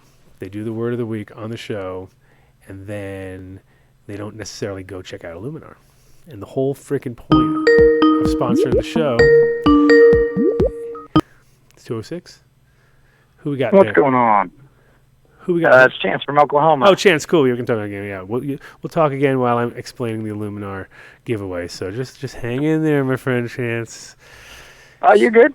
Oh, good. So yeah, we're not giving anything away this week. So we're going to re-explain this thing. Yep, Chance, you cannot win this. You're not winning nothing. So just so you know, I'm good. I'm good. Just so you know, we're not giving you nothing. Nothing's getting given away. No, and the whole point is that okay. So I'll blame myself and I blame Mario. We had a long show. We were waiting on Mario. I tried to call him 3 times. He didn't answer. I gave up on him. We closed the show off. And then I was like, oh, no. We didn't do the word of the week. And it just, that moment in time, that little brain fart, completely, just kept going. It was like the bike couldn't get the chain back on, right? So the reality is we have to start all over again because of me. I'm blaming myself. It's not Mario's fault for not answering, but it was. Yes, it was. No, but it was. It was a combination of the two because he literally texted me right as I said, and we're good. Bloop, bloop, hey. And I was like, oh, motherfucker. So we are going to bring on Scott, I think. We're going to get Scott on. I don't know. Yes. Well, Scott's the man, too. I think it was going to be, I don't know who's calling us. We don't know. Give him the number. We could do that, I guess. That might make sense. Yeah. I think he has a number, but let me see. I think we went through this already. I think Mario checked in. He said he would do it. He gave the word of the, ooh, yeah. So, I'll just text him. Not sure who's calling in, but call in. Let's see. We're checking it out. And they can give the word of the week this week. But actually, now are we not going to do that? I thought the whole thing was to go to I think Illuminar's Facebook and Instagram, right? I think it's Instagram mainly. Yeah, that's what it is. See, I already forgot. Because I made up the other thing, and I was so fucking thought it was so perfect. I thought it was bulletproof. Those guys need to call us so that we don't fuck it up. No, we're not gonna fuck it up. I see all the words of the week. I can see the words of the week for the next 12 weeks. Ooh. So the last week is this one. So it's the 11 weeks. I see 11 weeks worth of words. Yeah. But well, maybe we should get this update from Chase real quick, and then let's get the update. We'll figure out if we. All right, we'll go back. In a second. What's going on? Chase, what's going down in Oklahoma? You just underwater, like in a submarine or something like that? Yeah, swimming out. How bad? I heard 15 feet of water in some places. It actually got, in some places where the low-lying land, it hit 24 to even 30 feet and next to the Arkansas River. 30 feet of water. Yeah, it was almost 2 stories deep. That's crazy. Out south of Tulsa, actually, towards Bixby and stuff, houses were all the way under. So, yeah, almost 20 feet. Holy shenanigans. I know down in Oklahoma City, they were posting pictures of some crops that were lost. So I know for the first full season, some people weren't expecting it, but I haven't actually heard how much damage. I mean, it must be horrendous some places, huh? But at the same time, Yeah, it's basically around the riverbanks and stuff. As long as was it a people lot of didn't have farmland land around them. Was there a lot of farmland there? Yeah, actually, outside of Tulsa and outside of Oklahoma City. Oklahoma City is actually a rural metropolitan area, so it is more of a farming community.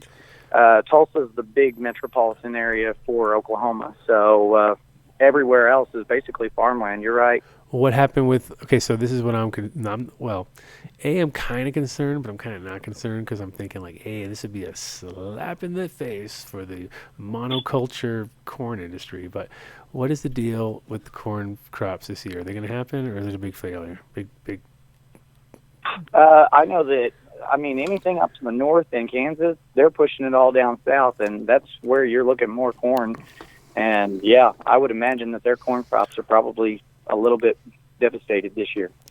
Actually, I'm going up to Wichita this weekend for Riverfest to see Soja and Sublime with Rome, and we're going to tour that area a little bit on the way. Okay, because I have a feeling. I mean that. I don't know. I mean, in a way, it's like a lot of things. Like when the big cannabis fires or fires in the areas where they're growing a lot of cannabis, everyone, oh my God, the prices are going to go up, and it was like more weed than ever was on the market because it's just bumper years can kind of like eliminate the past. But what do you think about it? Like with the corn, we can't really afford to lose anything more than like 25% of our fucking production, or else I don't know, we're gonna go nuts because it's all the people here live on. So yeah, I mean, I'm not that far into tune with agriculture on that end, but I could just imagine what this year is going to devastate. I mean, sod is one of our number one commodities here in Oklahoma, and actually that's what basically got flooded out. So Oklahoma supplies almost 5 states around us with sod. So that's all damaged crop. Sod-damn shame. It's sod-damn shame. Yeah. So you won't believe this. Our patient count for Oklahoma is 130,000. I was gonna say 155,000. It hasn't gone up. Come on, guys, get it together. 155. That should be the new number. I was already in my mind. You guys were. I knew it was somewhere close, but I was like, it has to be up to $155 by now. You guys are going ballistic over there. Yeah, there are people that have been waiting months for their cards here now. And that seems exaggerating. It's not a full handful, but yeah, I've heard some horror stories, but they're getting better on it. The state's working. What's the so how many dispensaries are available now for those 137,000 people? We're looking at 5,528 applications approved. Now, out of that, there could be who knows how many. I know in Tulsa there's some shells that haven't even opened yet. So 5,000 dispensaries? Yep. Wow, that's a lot for Oklahoma. You're looking at, I know, I couldn't believe the surge with this, but we finally allowed regular doctors to go ahead and prescribe, so that took a lot of the burden off. But I'll tell you this, the concentrate game is going strong here. Wow. I couldn't believe some of it. Even the flower, I couldn't. It's just unimaginable. But you've gotten to see more than I have, so. Yeah, for sure. So before when we were talking last time, you were kind of chasing around some wild CBG strains. Did that come to any fruition? Anything come out of there? I've got a few farmers here in Oklahoma that I've gotten a few cuttings from, just messed around with, and know where it is. Basically, I want to try breeding those a little bit, see what may come out of them. Yeah, because the quest is still out there. The people are still hungry for it. Oh yeah. And what are you doing next week? That's what I should be asking you right now. Should come out. Oh well. 50th birthday. Actually, this my evening we're going to. Not this We're going evening. to see Jason Lee. Next week. Next week. Next week. Yeah. Oh, I ain't doing nothing. Why, you coming to town? Hell no, you're coming to Denver. You're going to come to my 50th birthday because you're not far enough to not be asked and to be able to get in the car and start driving, boy. No, but got my 50th coming up. We're going to have a serious lineup. So Okay. Willie Waldman's going to be there. Stephen Perkins from Jane's Addiction is going to be there. Congo Sanchez is going to be there from Thievery Corp. There's going to be a bunch of other DJs and bands and friends. 3 days, 14th, 15th, and 16th in Denver. No shit. So you may want to. Where's this located? It's in Brighton, which is basically 30 minutes away from Denver. So I will send you an invite after we get off later after the show. So Okay. please get ready to make your way over this way. Get out of the swamp. Okay. Get out of the swamps of Oklahoma. My God. No joke. Well, I saw that you were in Broken Arrow, but the next time you come down, I'll give you a little tour, show you my world. For sure. I'll bring my boots.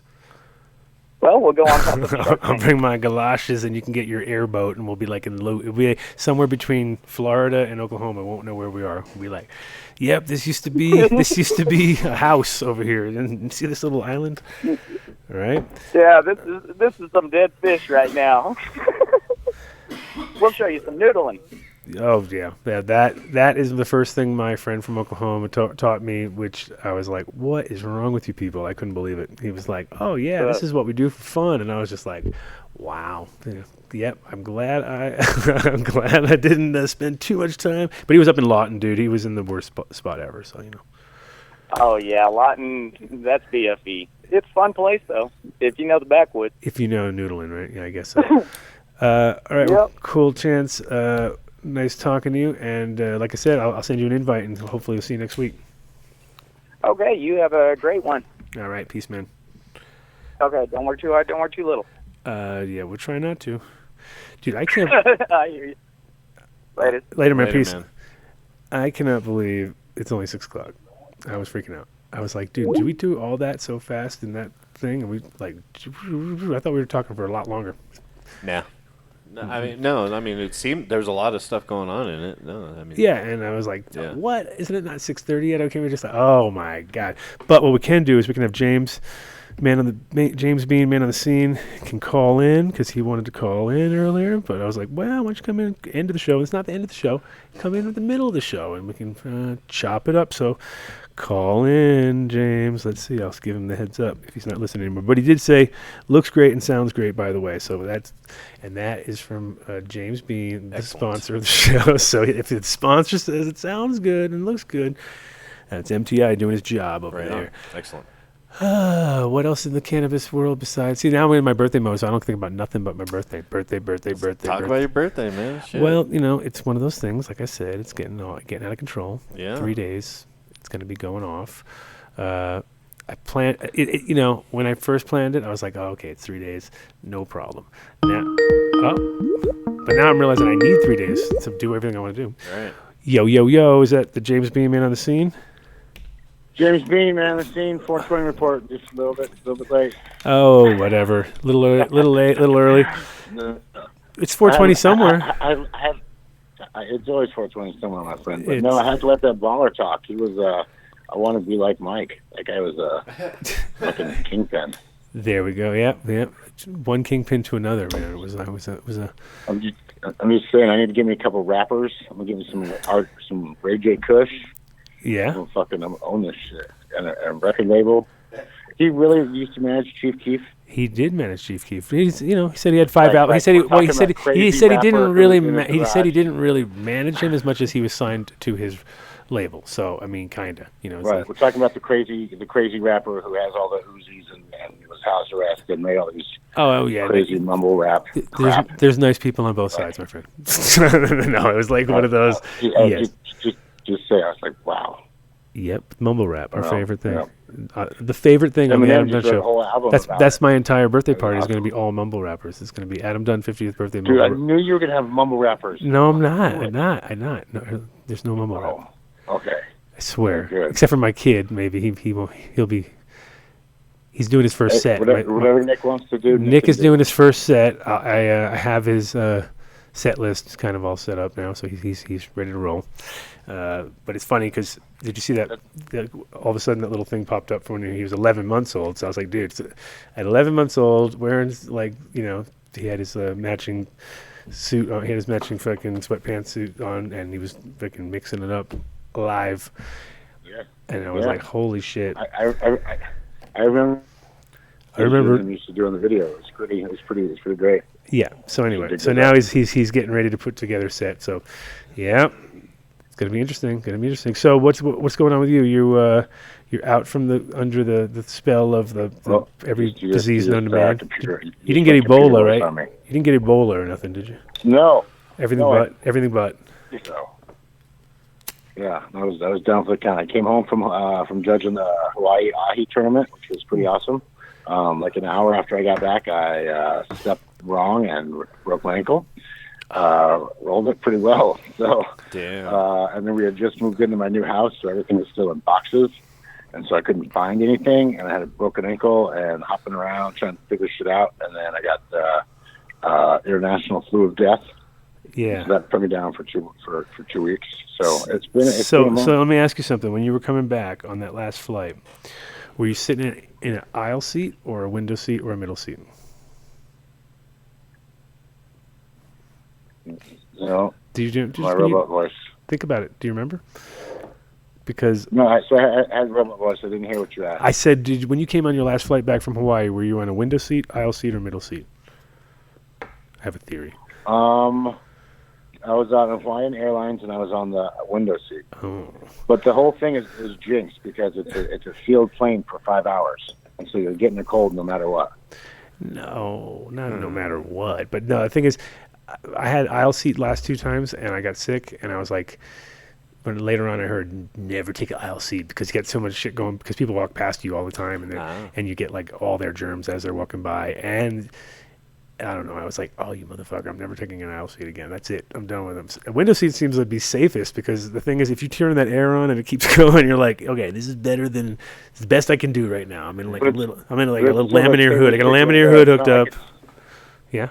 It's not like it's fresh air coming from the outside, though. No, they do. They exchange it. Actually, they do. No, they exchange a shitload of air from outside. Yes, they do. It's not a seal. That's how the lady got sucked out. No. I'm telling you, it's not. I've looked into it before. No, they do. Actually, it's very. It moves the air in and out like 12 times a minute or some bullshit. So you're not. The air isn't the worst. You have to turn the air on because the air pushes away the bacteria of the people who are coming at you. When you're in the aisle, you're fucked because you get the worst amount of air. The only thing I can save you is fucking airborne. That's all. Just try to airborne is bad. It's like you're a chemical guy, man. You're just such a chemical guy. I can't believe you. Airborne, that healthy little pill you chew up. Yeah, I don't believe it. So, well, you believe that the TSA scanners scramble your DNA. That's true. It's 100% true. Yeah. I am definitely true. So, tell me, what's the latest now that you're back on track? Where are you going? What are you doing? What's the biggest thing? What's the big thing? So, Ahi Cup killed you. You got some germs from the Ahi Cup, and that wiped you out. I did. It was a fun thing, though. It was a really great thing to go to. I was appreciative that they had me out. It was fun. Hawaii is cool. Still weird that they're illegal. That they don't have any shops open, but it's definitely cool. And then so latest greatest coolest thing that happened to me last week was I introduced Katsu Bubba to Bubba Kush. I got both those guys on the phone same time for the first time. And I was like, hey guys, here, let's get to the story. Nice. And so that was pretty damn awesome. Tell us about Katsu Bubba. Tell us what you can tell us. So Katsu was just a screen name from back in the days. He was on the forums. What he did in 2001 was the way he put it was he had more money than he had more sense, and there was and they were selling clones. Like back then, people were giving clones. This guy was selling clones for $500, and so he was like, "Fuck it!" And so he spent it and bought it. And then dude called him like 3 days later. It was like, "Oh, by the way, you can't sell clones of that." And Katsu was like, that's kind of fucked. You can't call me like 2 days later and be like, oh, by the way, here it comes with strings after I've already bought it. Right. That's not right. And so Katsu went on to turn around and just clone the fuck out of it, and sent out probably maybe 2,000, 2,500 clones. If you asked him for clones, boom, he sent it to you. And then the only rules that came with it was that you must pass it out to 5 other people. And so, because he got it, he was like, fuck you, he created the cannabis like worm virus or something like that. Must go 5, boom, boom, boom, 5 more people. No, yeah, just kept passing it out, and that helped push the line of the Bubba Kush. And so, and then him and Bubba were talking about how it was originally done, how Josh's plant had hermed onto the bub. And then he asked what Bubba's was, and he's like, I always felt it had like an NL haze in it. And sure to come to find out, Bubba had crossed it to an NL5 haze, and so it was like the pieces just fit perfectly. Like Katsu called it that he thought that was a piece of the original Bubba Kush, and Bubba then like reconfirmed it like two sentences later. It was like, then he's like, yeah, check this out, because it did. So it was like a wine concert, like picking up that flavor. Mm-hmm. He was able to pick it out, and so that was pretty cool. And then of course we got to the story of what is pre-98. And like when I asked Bubba, he's like, fucking 97. He's like, I made it 97. There is no fucking difference. Yeah. But how that pre-98 label got to be known is because I guess Ken, Oregon Kid, had 4 cuts. And the only one that he knew for sure was the one that he got. He got this one in 98. So that was the pre-98. The other 3, he wasn't sure when he had gotten them. But he knew he got this one for 98. And Bubba did the cross in 97. Right. And so that's why. So somebody was fresh up. Someone got it right out of the gate, pretty much. So. Yep. Which Kid was known to do, Oregon Kid. You know what I mean? And then he S1'd it. And so. But yeah, so there's the pre-98, and then there's the Katsu Kush, or the Katsu Bubba, and it's just and that got so confusing for the Katsu coffee shop in Amsterdam, because people would go in there all the time and expect to see it on the menu, and they'd be like, "What are you talking? We don't even know what you're talking about," you know. So that's why when you asked me about it, that's why I called you and texted you that the other night, because he was like, I bet those coffee shops got fucked. Like people would just keep coming into them and asking him, because his name is Katsu Bluebird. It was Katsu and Bluebird. There's 2 coffee shops. Yeah. Right. Yeah. And he said, he's like, I bet those coffee shops got a whole bunch of business just by people trying to go there and looking for that strain. Oh, 100%. He's like, when it had nothing to do with them at all. 100%. And they never, but they never capitalized on it and came out with a Katsu Bubba of their own. So it's kind of stupid. But in general, it was, I knew right away. I was like, oh yeah, that always was so confusing for me, because I wasn't 100% sure if somebody went to Amsterdam and got a seed and just somehow like use the name. So I was like, ooh, I hope that was not the case. But it's good to hear that was just a handle. And Katsu just means fried, right? So it's like fried in Japanese. It's like there's all sorts of Katsu stuff. Right. And it was just his nickname on the forums back in the day, because he's a big forum guy. And so, and that's how he, got his cuts and started passing out cuts. And he said, since he did that, that's come back to him tenfold. Like everybody has sent him cuts now. Like, so we are offering his pre-sale right now. I picked him up as a breeder. He's doing a bunch of S1s. I picked him, he's using like one of the crosses we're selling is East Coast Sour Diesel, the Choco cut. Right. I don't know if you're familiar with what you call the Choco cut. Nope. So Choco actually got it from him. Devil's Harvest Crew came and got it from him. So, but another one he's got is like a Scrum cross with a Bubba. And so just some classic, like instead of the Calio, there was, what was the other one? The Genio before it. And so he's just got some great strains, some classic shit that people are just coming back to him, because, he says it, and he wants to talk to you. He's in Colorado right now, and I told him we'd get him on the show, but you should. But the way he says it is that how long is he here for? That he's there for 3 or 4 days. He just wants to meet up with you. He knows who you are, of course, and was like always listened. And I said, "Yeah, we gotta get you on the radio and get you next week, maybe get you on the show." And should have got in touch with me. We have a perfect time right now. You should be here right now. We could be chatting. We have another hour to talk. So once again, it's a breeder. It's like we've told these guys their whole lives, don't tell people what you do. Stay in the closet. Don't do anything. And now it's like, get out of that closet. Get out of there. Get out of there now. I know. Right? So. They're scared. It's the guy who went out in front and put a sign behind his back. That's the guy who went to jail.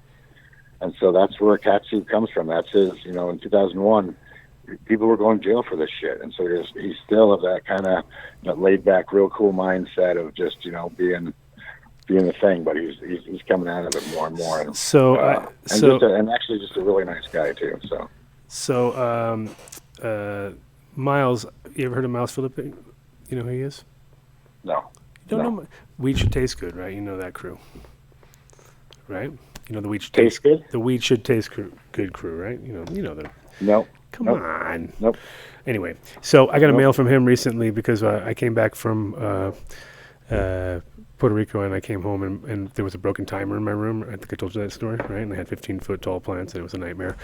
So and the mails that were supposed to be there turned out not to be even mails, and it was a big what is going on? It was just like chaos, right? So anyway, I called Miles up and he gave me a mail from his own breeding, which was interesting because it's also a Bubba cross. It's what's called Mesa Cookies, which is going to be the male that I'm going to have for some new crosses that may even come your way. What? Basic herpes? Mesa Cookies. The mom's a Lime Cookies Bubba times Sour Bubble. The Lime Cookies Bubba is made of lime cookies from the Jaws genetics, mom by inbred Bubba line father, right? And Miles selected that keeper female from those seeds, crossed a Sour Bubble male, which was selected from a pack I bought direct from Bog in Denver in 2013. So it's a Bog, see that? Going back at you, Bog, after all those years. I'm coming at you. Right. Bog is a great grower that a lot of people don't know about because they're all new sheep, but they're all Bog is an excellent guy that people should go back in his gear is solid as fuck. Mm-hmm. And so the father of it is what's called Stonejack Baller, aka Royal 8, which is Mandelbrot Royal Kush line, recreated by Elk Valley Heirlooms, and that's Kevin of Rootwise here, which is like one of the best newt guys out here. Recreated, what does that mean? Recreated by Elk Valley, well, taken from, I guess, it wasn't actually Mandelbrot himself, but it was his lines, and then they recreated it here. So, very fast finishing with cushy sour D hints, done mid-September outside. So I used the mail from that Mesa Cookies, and then he talks about the Mesa Cookie females are short, stocky plants with relatively fast finishing time, less than 70 days. Flavors range from sweet cookie berry kush to more traditional earthy Bubba Afghan Kush type. So there we go. We got a little Bubba action going on the mail. And it actually was funny because we were laughing because I talked to him the other day and I was like, dude, it was like a Chihuahua banging a fucking Mastiff. You know what I mean? I had this tiny little male and I was like dancing around the room with it and I was like, oh my God, this is never going to work. But it did. It came through.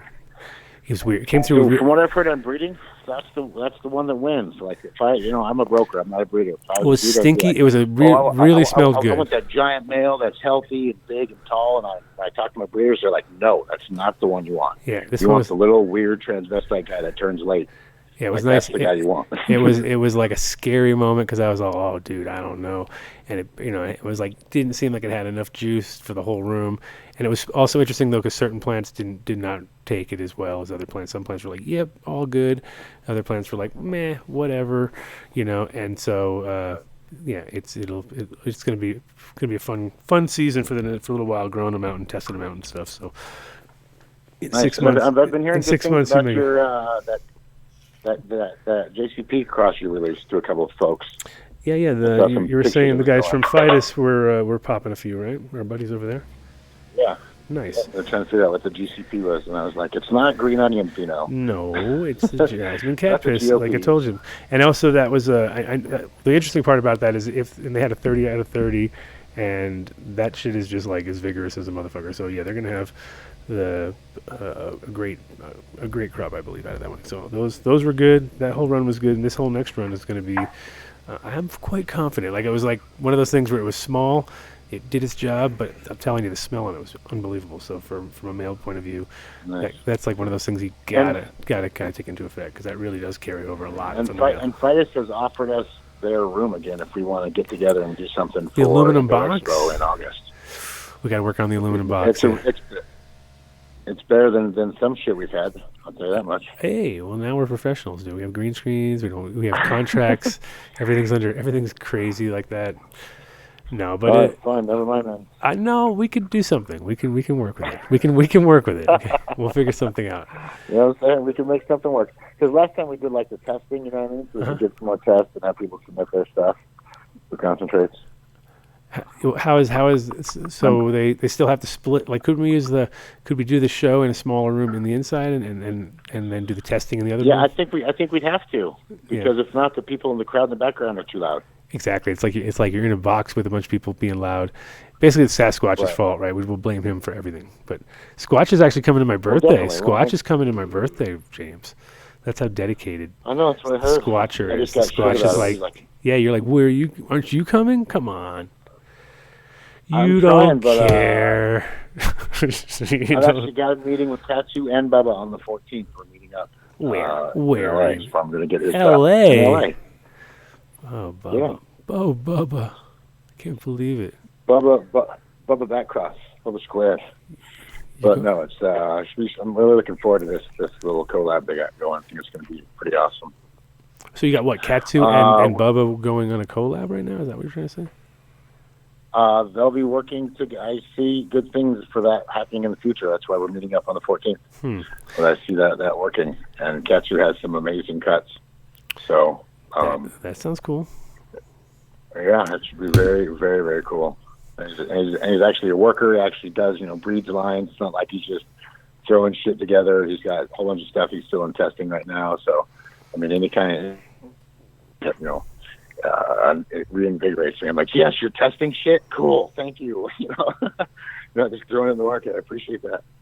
So, also so this week on the website, the website's back up and going. Once again, thank you to all my customers. Thanks to the Dunn Show for being patient. That website is a fucking pain in my ass. But we have credit cards again. We have them. So we figured it out.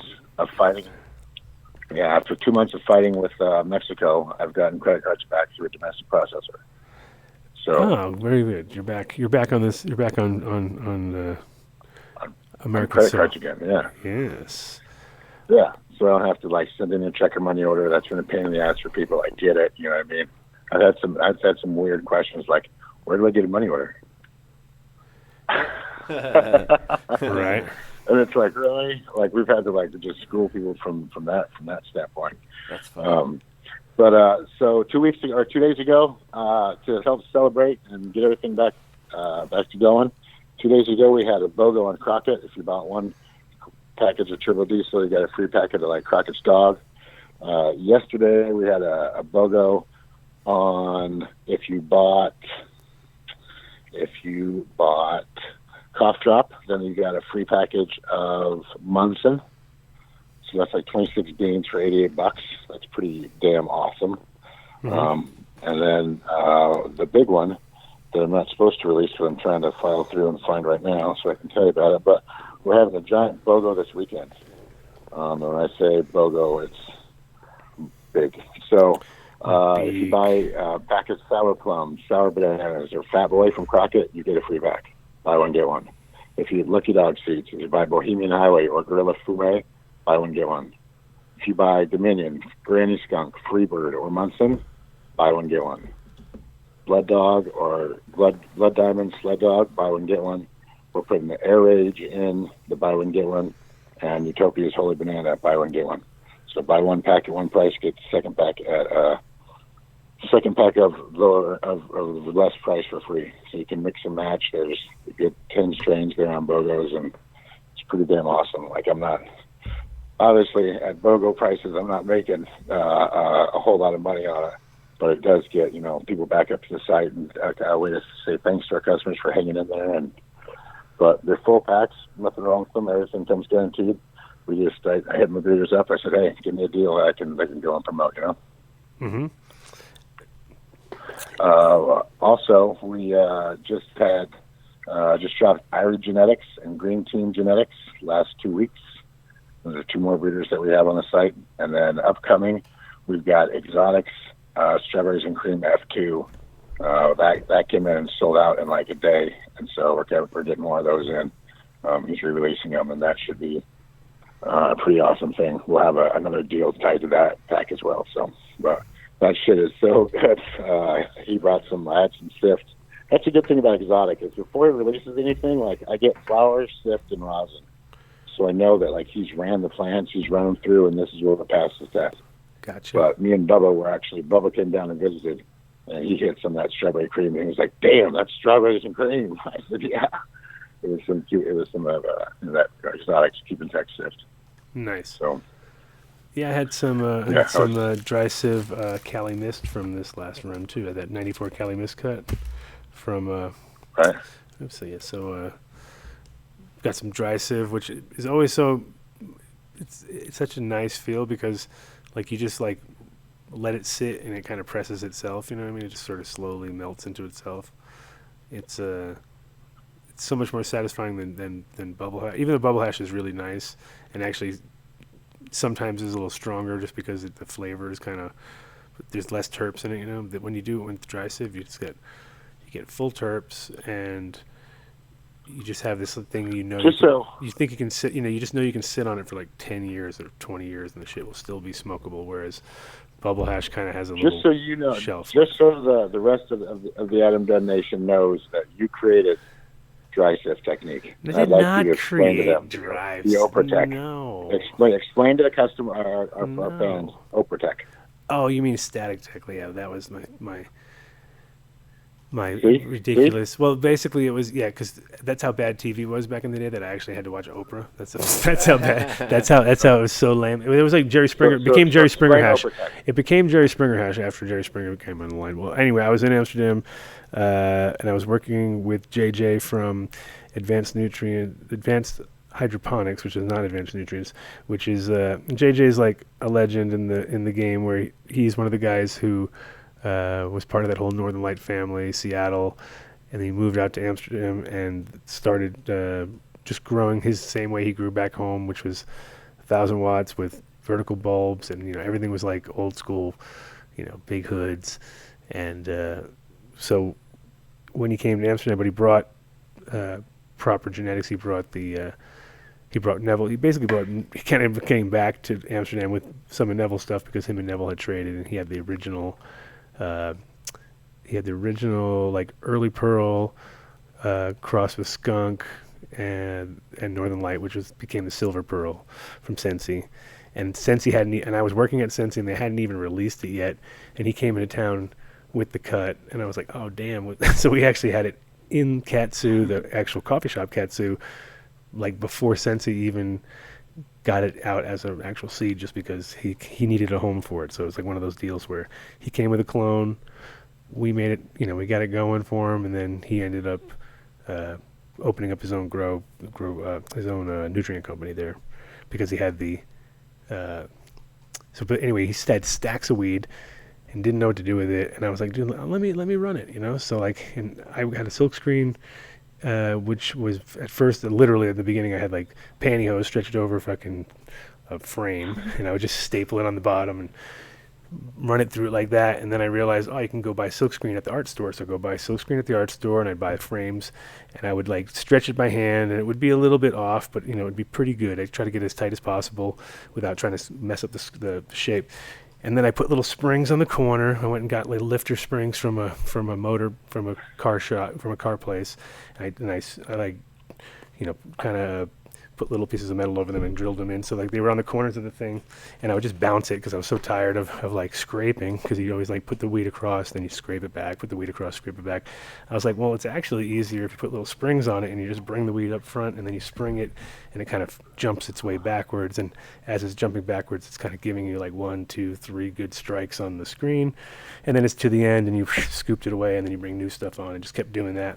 And but while I was doing it, because the house was like had a carpet and it was kind of horrible, I had to like make a little area that I could put plastic down and catch all the resin and try to save it all and make a little like kind of like little area. And then I had TV set in front of me, and then I ended up, it was funny because like one of those big tube TVs, huge ones that when you turn it on you can feel it. It goes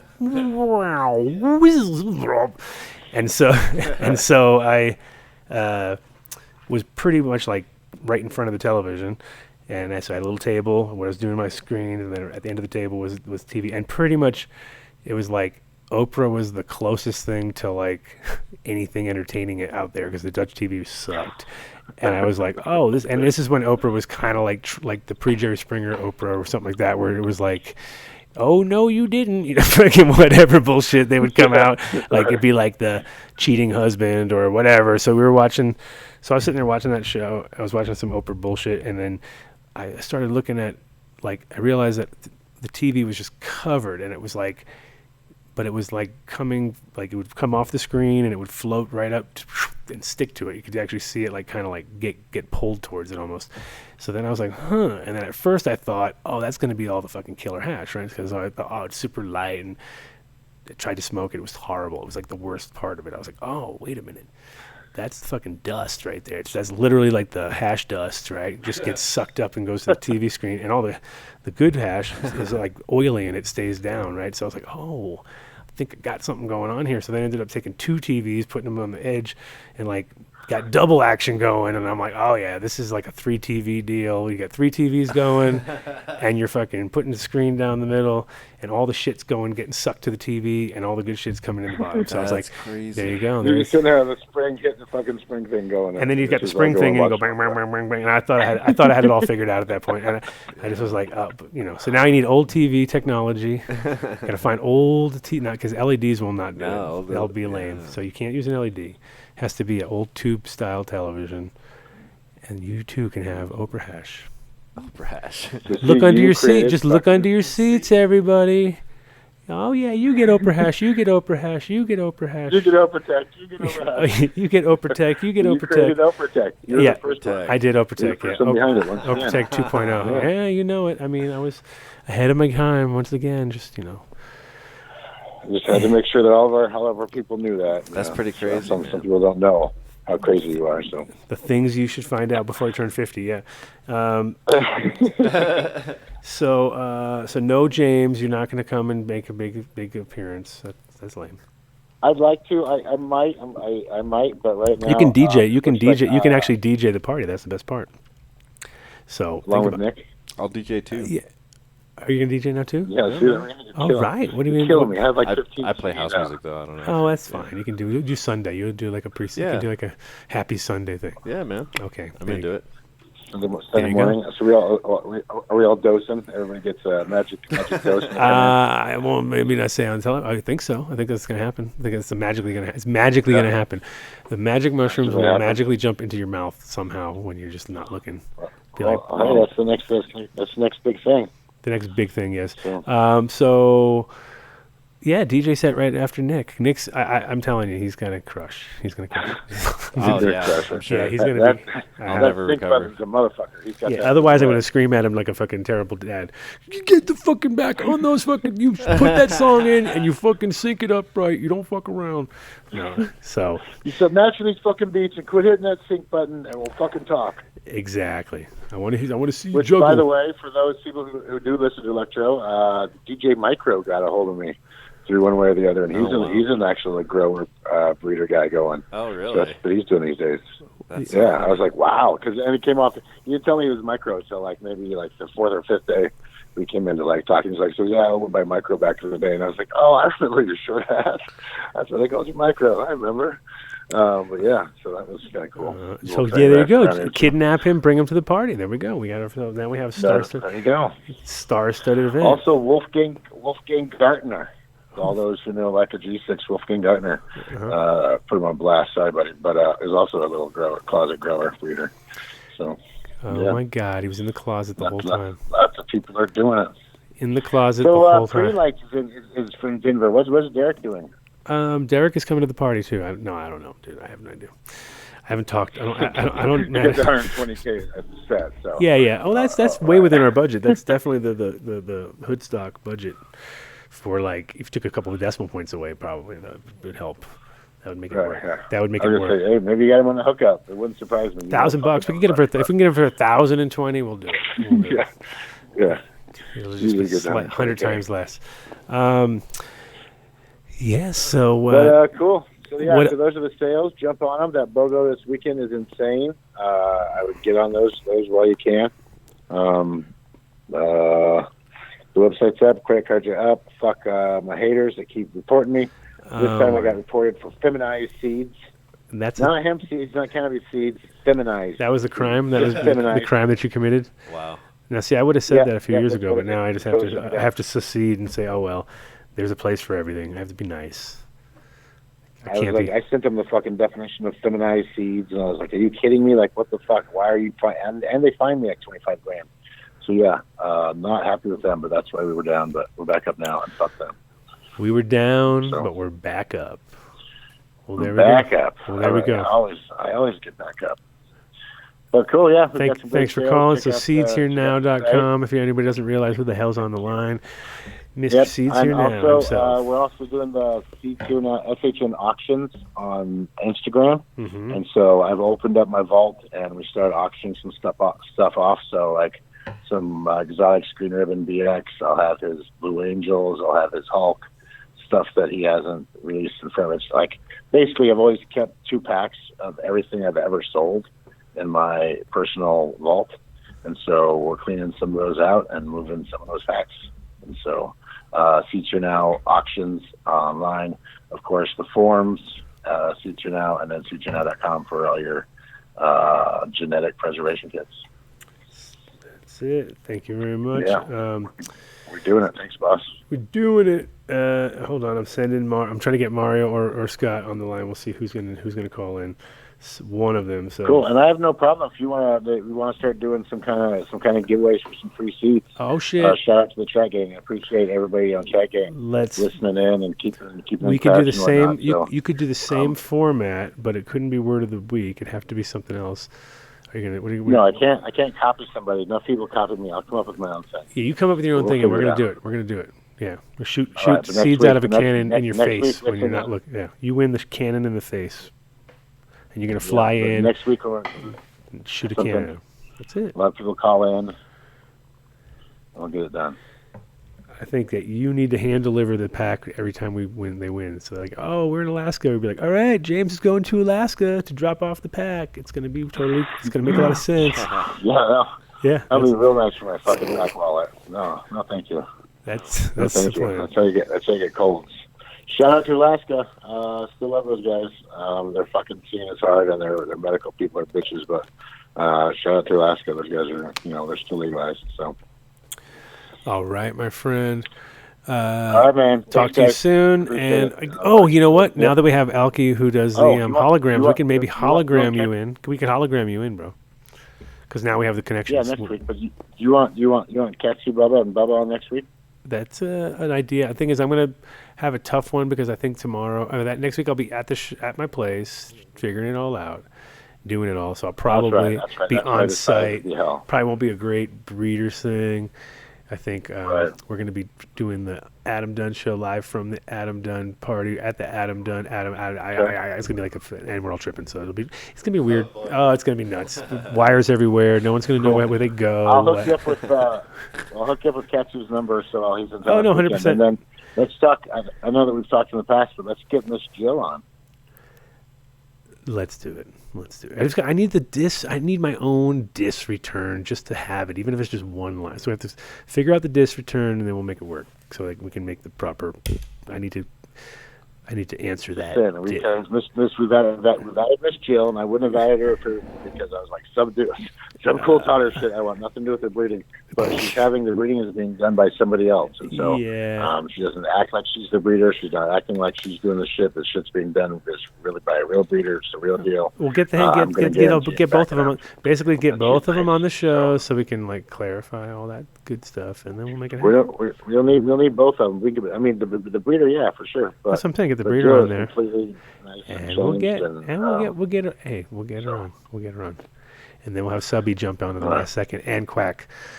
Where was Quack? Quack was supposed to call. Quack actually was supposed to call in, and this is his moment to shine. Quack could call in and give us all the gossip because he seems to know it all. I'll text Quack right now and have him do that. He said he was going to come on the show and he was going to talk. I don't know what he was going to talk about, but.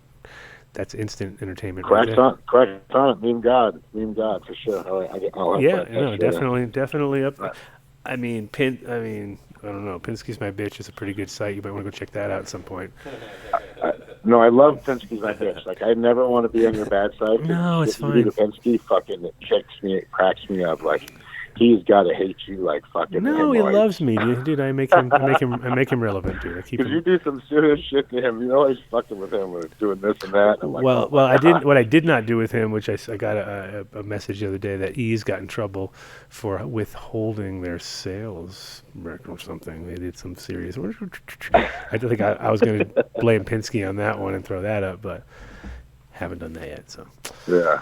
I don't want to be on your bad side. I got a few in my back pocket. I got a few in my back pocket with him. I have that are just too mean to even do. So I know. Too meme. I know. Too meme. All right. Well, too meme. Too meme or not too meme? That is the question, right? Talk to you Later. Yeah, teleporting out. Later, dude. Oh yeah, he's out. Out.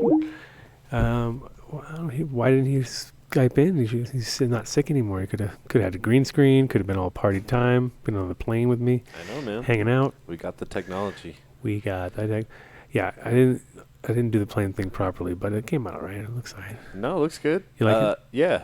Good. I'll tell you the dimensions to make pictures to make them for the background. You should do that. That I'll probably do helps. that. Yeah, instead of me just doing it on my phone like 3 in the morning. Always at 3 in the morning. Do that at 3:30 in the morning. Like, I gotta make this plane thing. So again, that was a seems like an extremely long show because I swear to God that first part of the thing we lost an hour somewhere because it seems like.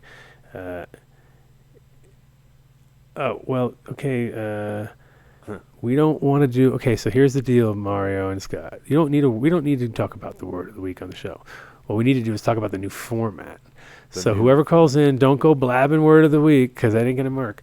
The word of the week is now going to be on Illuminar's Instagram account, and they're gonna have It's not gonna be right now. It's gonna be a little bit later, so you have to. I know. You can't. I know. I'm just showing people their page right now. Okay, there you go. Like that's what a page looks like. Those are the guys you need to visit. Illuminar lighting. And it creates the traffic that we need to, because that's the whole point. Like when 4 of us actually do it, it's like, yeah, you guys suck. And then they drop us like flies. No, but I don't think so. I think if enough of us actually check it. So that's your job now, MTI, is to go home and just check it so many times. Like, dude, it's been checked 4 million times. I don't know who did it. Yeah. Get an auto little machine that just pushes it. I am not a robot. Over and over again. Anyway. What are we checking for? We're driving traffic to Illuminar's site. Yeah. So that's the whole point. No, the idea is that everybody from here goes, checks out the word of the week in the Illuminar page, which will be put up. Now, this is where we fucked up last week. We did not announce it. It didn't happen. We have nobody to call. There's no word of the week. Right now, if either Mario or Scott wants to jump in, Scott could jump in. I gave him the number, I believe. So if he wants to jump in, but you cannot expose the word of the week because that's on Illuminar site. But Illuminar lighting, anyway, in general, is at the top of the game when it comes to LEDs and original lighting, just like we needed it for. It's been proven. So we have our proven techniques, and then we have our LEDs, which are beginning to become proven, and they're definitely beginning to give us the data that we need to say, like, okay, these are close enough, and the price is there, and it's not that. It's like the price is coming down to the point where it's actually okay. This is doable, especially when you take in the amount of hours that it lasts compared. I mean, that's one thing people don't realize, but on a lot of lights, especially the older lights, you'd have to like replace them pretty much after the second or third run. Otherwise, you were like looking at a 30% reduction in production. Reduction in my production. No, you don't want that.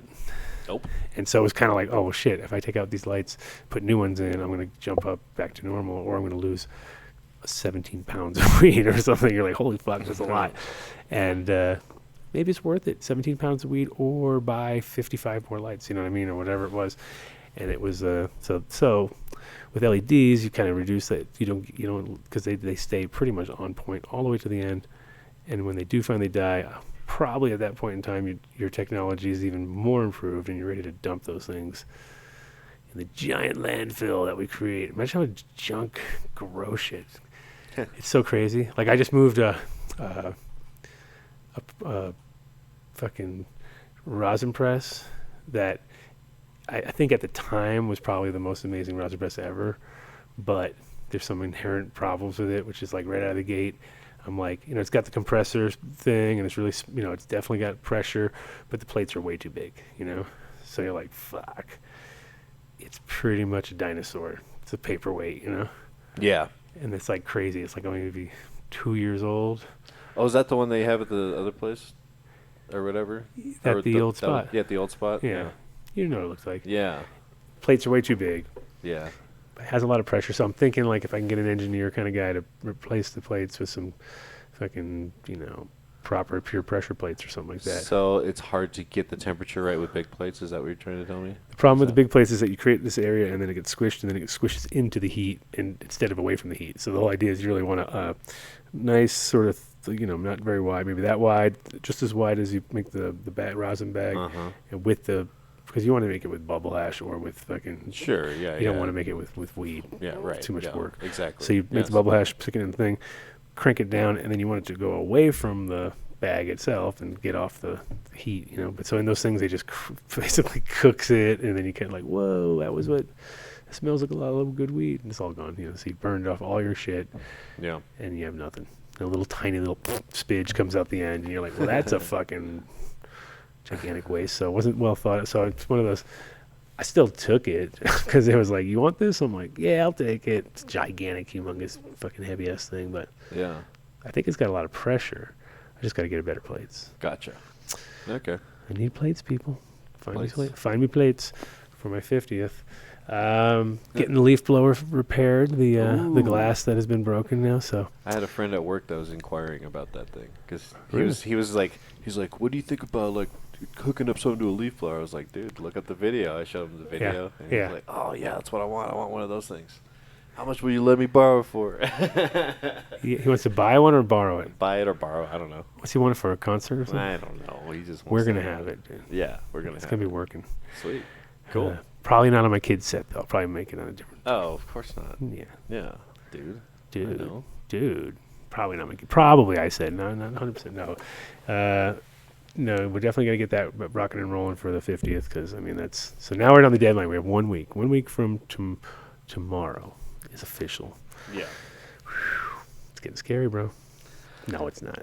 What? I'm so stoked because I keep meeting people that are like, 46, 44, and I'm like, oh my God, dude, you look 10 years older than me. So I'm like, oh, I can hang in there. I can just hang in there. So any other big cannabis news you heard over the week or anything? Oh, let's see.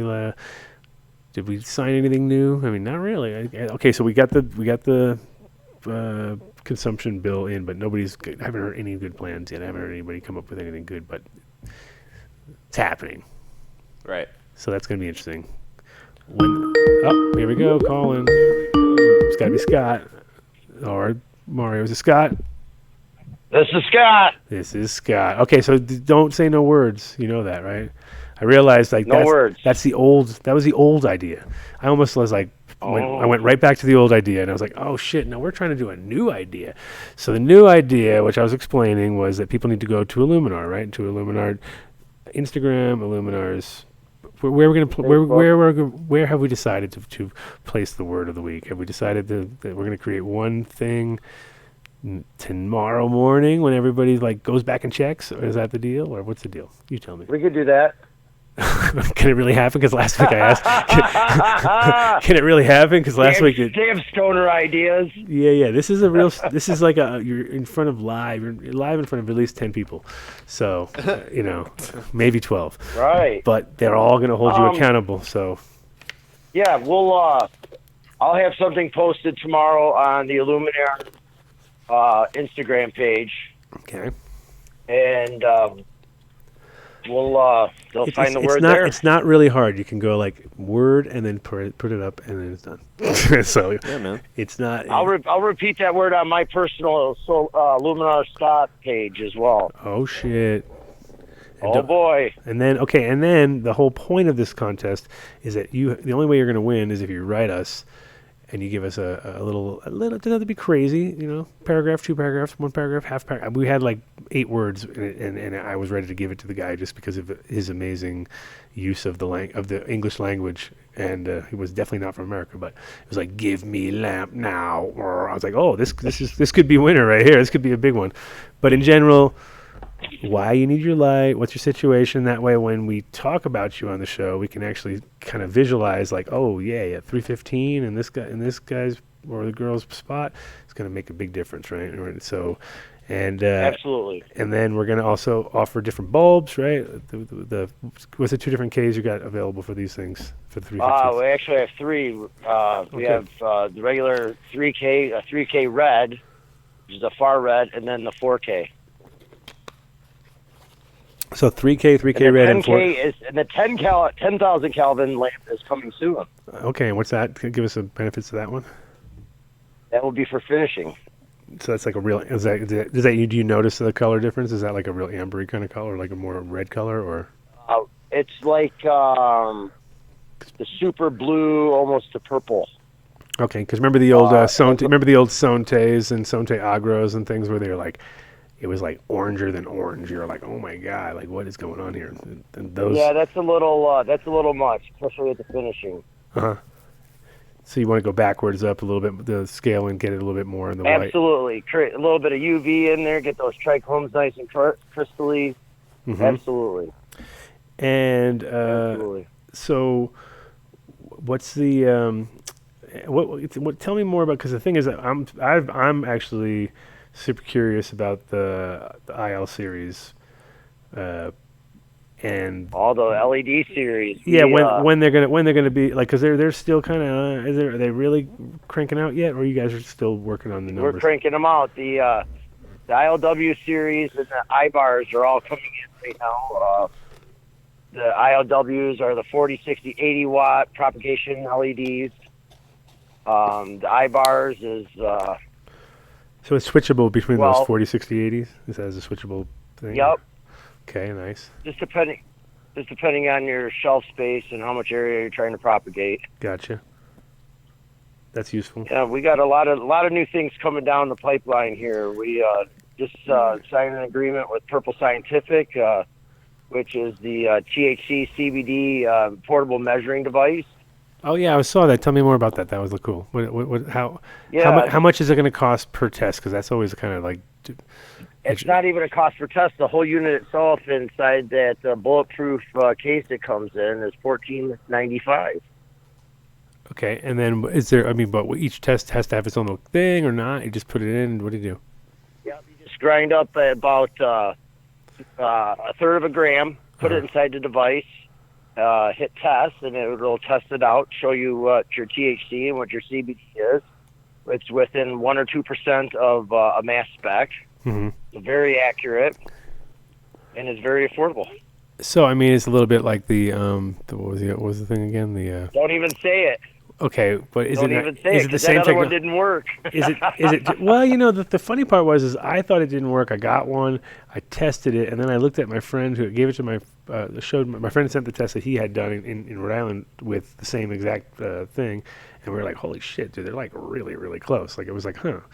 Like it had gotten better, I think, because maybe more data points. But I don't know, are they even in business still, or are they? What's the deal with those ones? I have no idea. You know, somebody just showed me a price point of that unit, and it's been lowered. It's been cut considerably. It's like $7.99. It's like $6.99 or something like that.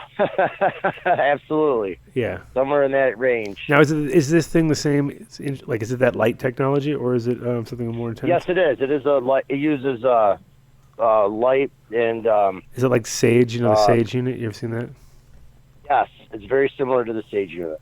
Okay, and that was actually pretty. Is it? Because the Sage, I felt it was much more robust than the other guys that we were talking about, but not talking about.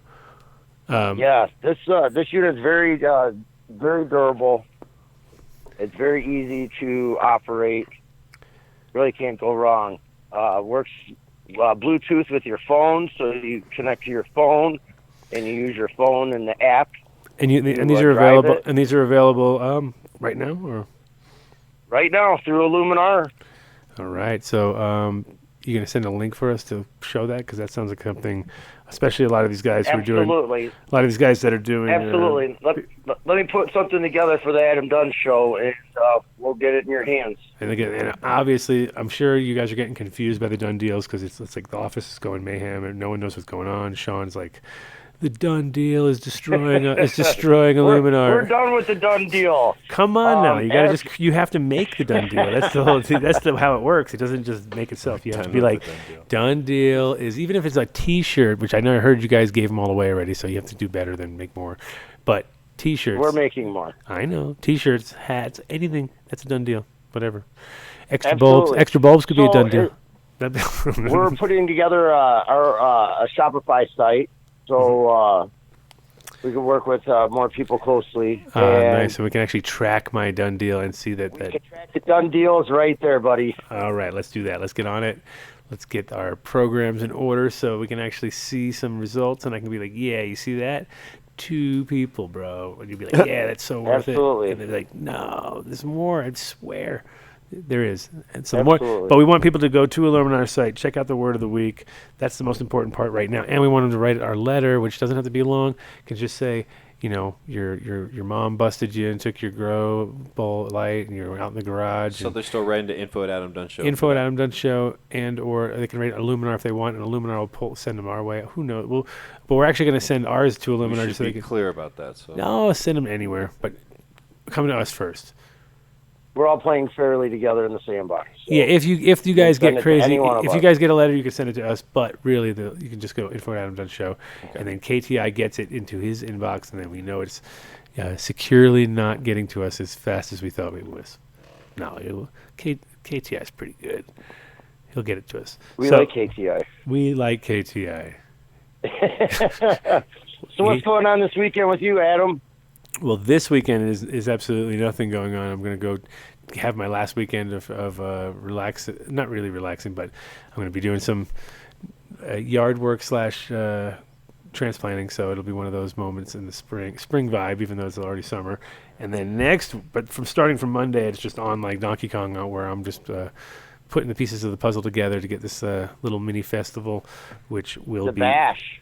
Oh yeah, it's gonna be amazing. I got people the birthday sitting bash. up and sleeping. We got somebody calling in. Yeah. Oh shit.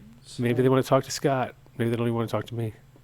Who we got on the? Who we got there? Oh, never mind. Never mind. They didn't want to talk to Scott or Never me. mind. They were like. They didn't want to talk to either one of us. No. Once they heard your name, they were out. They were like gone. So.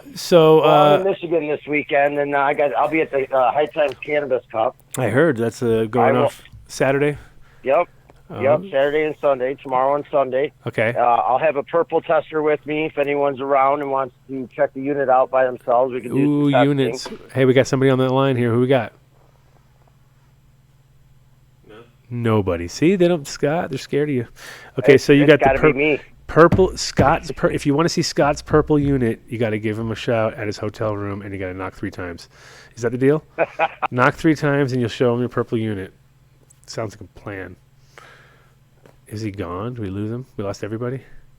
I don't know what's happening. Yeah. Oh, my God. Are we on the air? Yeah, we missed him, though. Or he's gone now. He's gone. His purple unit. Once he heard purple unit, he got all excited, and buttons got hit. And it's okay. We got 18 minutes left. I'm sure I can jibber jabber, and we can figure something out. Anybody, whoever's trying to call back, and, we'll pick it up this time. Yeah. We tried. Yeah, or if Scott wants to call back, he can call. Scott can call back too. But okay, so call back, yeah. Everyone's calling back now. No one's calling back. Nobody. Right now, but no one.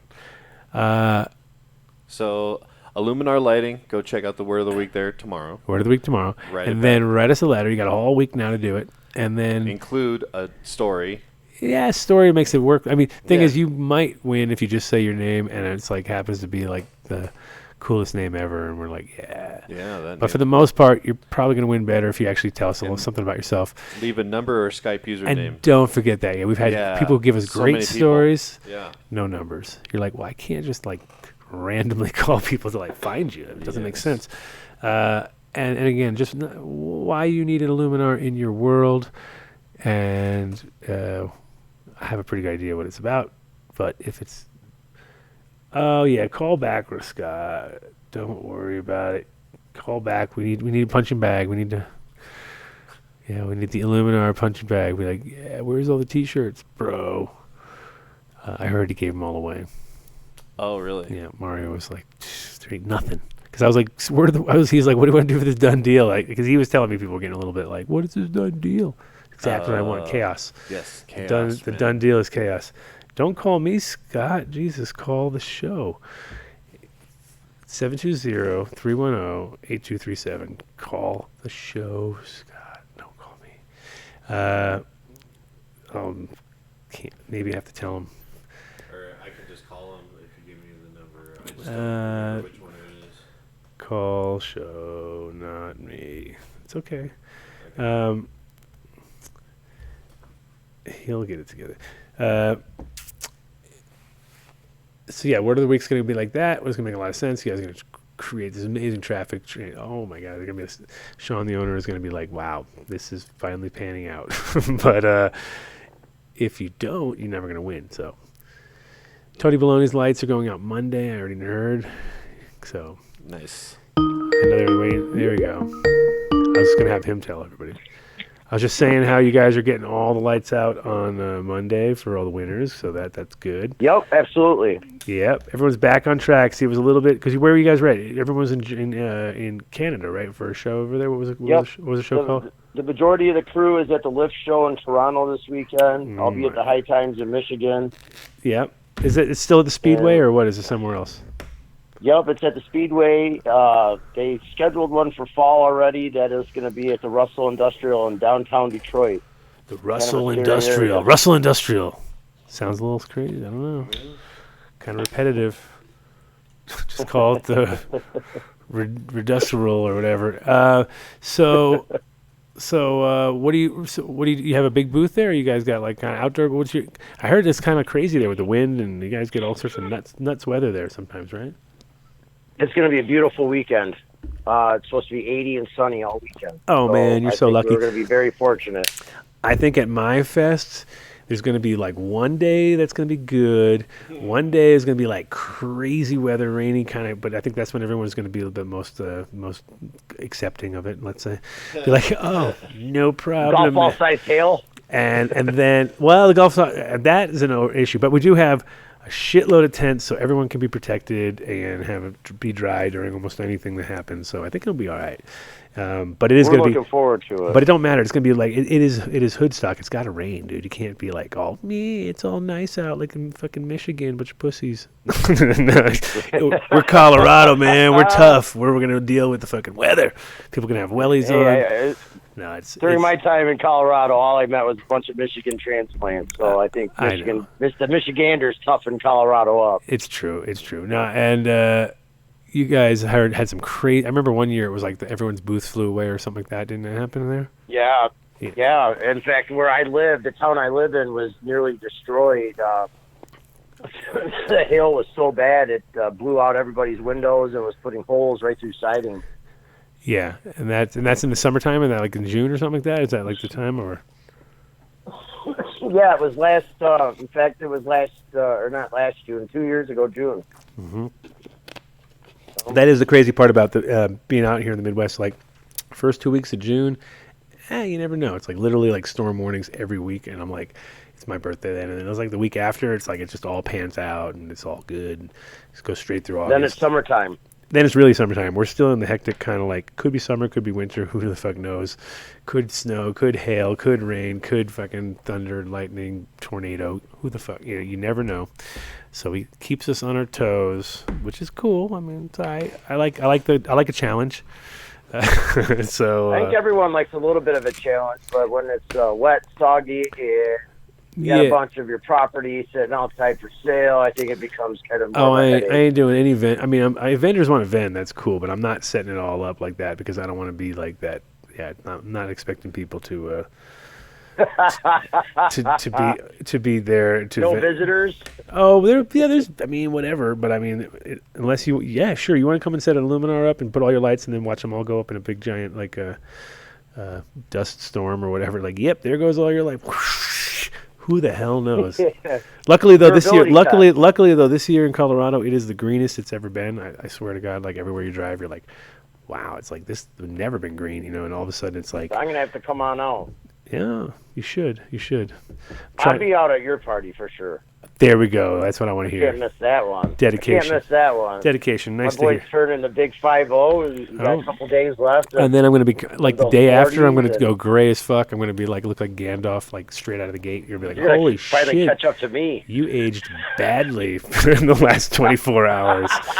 So We'll get you a wooden staff. yes. Well, good. I'm glad to hear you may make the trek. I'm not going to guarantee it, but yes, I hope so. Yeah, I got like some good industry people. James from Victory Sprayers is going to be out here. He's making the quest. So That's awesome. Me and James have been playing phone tag all day today. well, there you go. He's on. I love his products. He He's just an got amazing me. guy. I woke up this morning and I was doing an interview, which I'll send the link whenever I get one. But in general, it was like, I'm sitting there and about to do the show, and I get the bing bing doorbell rings. I open it up, backpack sprayer from Jane. I was like, oh yeah. Oh yeah. First gift out of the gate. What am I spraying today? Yeah, first gift. And actually, the funny part was, I didn't tell him, but I actually needed to talk to him because my little handheld sprayer, I've had it for about 3 years, and of course I did no maintenance on it, and now of course the head is getting all weird. So he's like bringing me a replacement head for it. Probably calcified it, just like my pineal gland from fucking all the bullshit. Calcified that bitch, and now it's all spraying out in 2 different directions. So Yeah. back, yeah. My sprayer is about the same age, and it's still going strong. I do, however, run some clean water through it every once in a while. I tried to, but it's one of those things where you know how it is. Like you forget. And so yeah, James is coming out. That CRS thing kicks in. Well, it's and it definitely. I mean, the thing is still working. Like you click it on, and you're like actually feeling getting shocked as you're doing it. So you're like, yep, this thing's fucking working all right.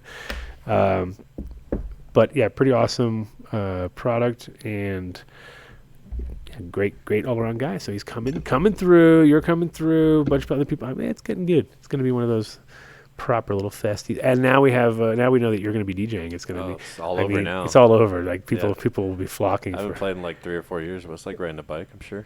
Yeah, for sure. Yeah. Can we go live? Oh, we're going live. Don't worry. Yeah, Awesome. we're going live. They have internet right there. Oh. We're not. Oh, there's a house right next to us, so don't worry. We got all internet. So everything's available.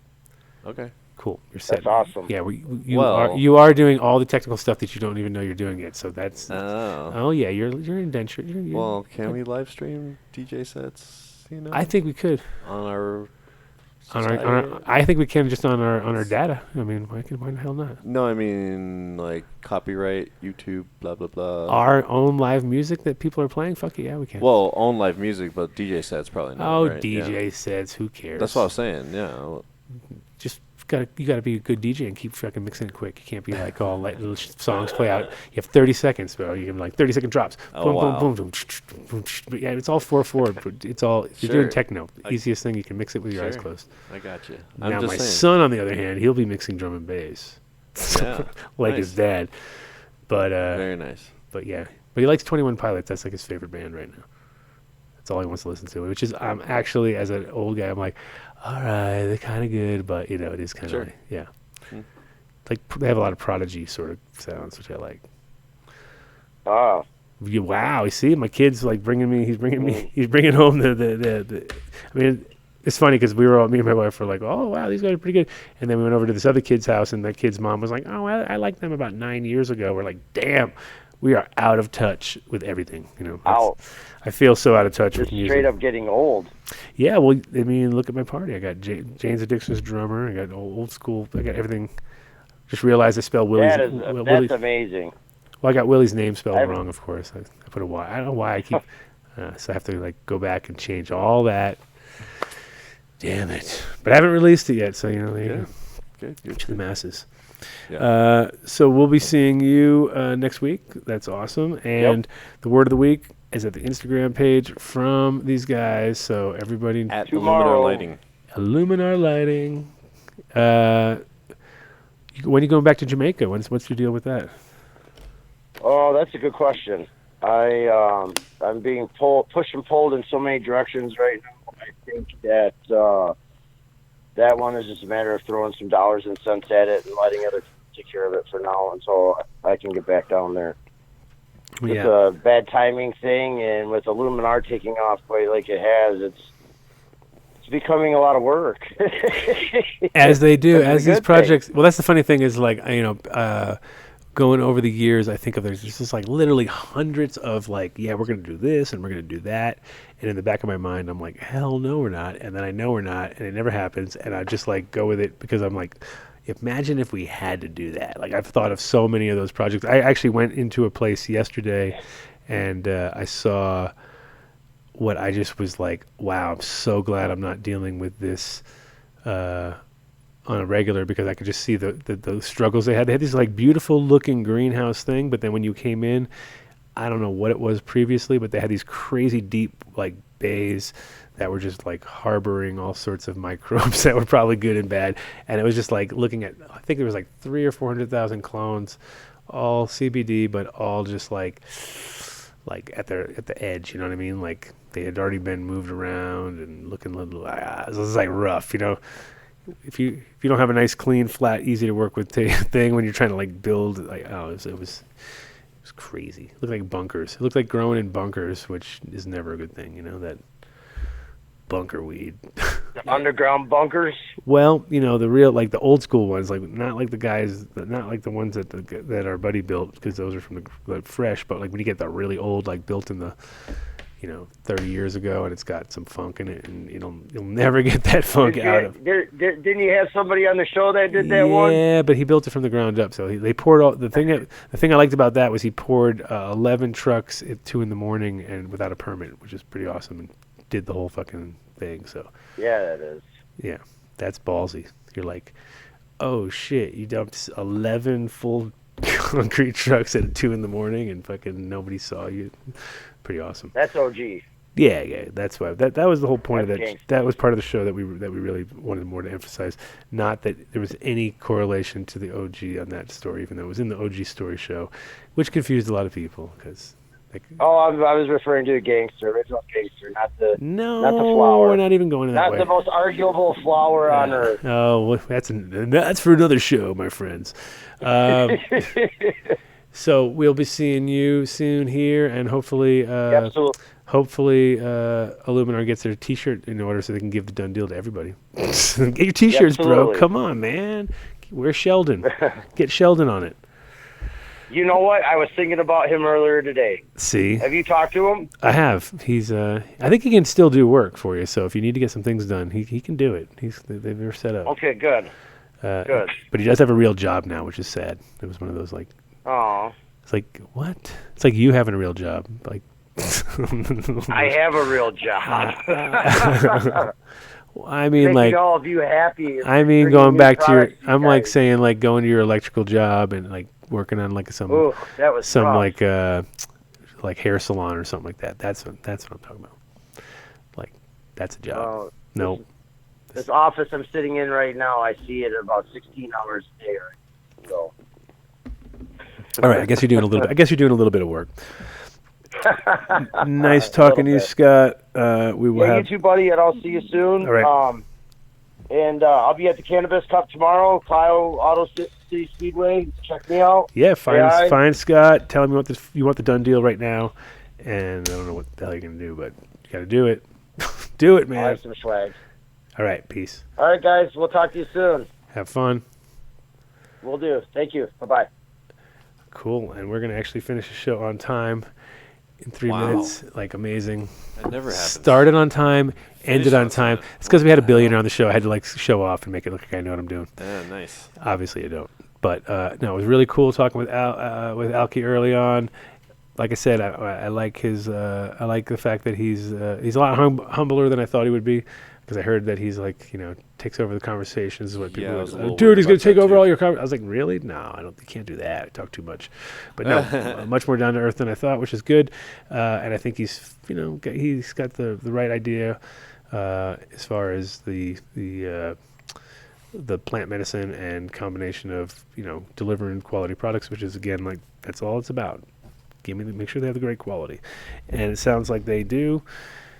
Would love to talk to him further, and also I'd like to see the farms that maybe when I'm down in Puerto Rico. And the awesome part was to making the connection between that he maybe will come down to St. Croix, which is perfect because that's at the end of July. And if he's already got this stuff all down there, and it's literally a 23-minute flight, and for him probably even cheaper or quicker, I should say. Right.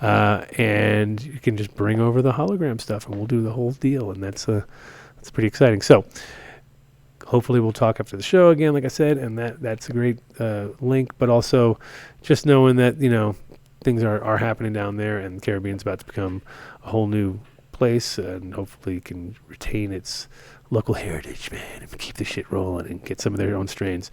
So keep an eye out for that. And next week, I think we're going to be doing live stuff from the show. It's good. Actually, I'm going to go out and splurge on myself, since you got all new computers and cool shit. I'm going to go get some stuff. But I'm going to get the Shure MV8 88. Have you seen that? Little, like, put your phone in it, and it's this microphone, and it comes out perfect. Like, it's designed to, like, do that. Do exactly what you do, like looking at the right. Right now, I'm always looking down, look like shit, look like I'm just hanging out, sleeping over here. But I'm actually just trying to look at my phone and look at my thing. So I get the whole little setup. They do it live there, and hopefully move it around and do some cool shit. So see you guys next week. When I'm 50, I'll be officially 50. Well, not really. I'll be like 49 and 364 and a half days. So close. But I can still claim 49, I guess, at the last show. Dude, I got one more whole show. I feel like it's a whole new world, bro. Yeah, man. I thought this was it. I was already giving up. I was like, I'll be 50 next time. So I think we'll have probably Perkins on the show.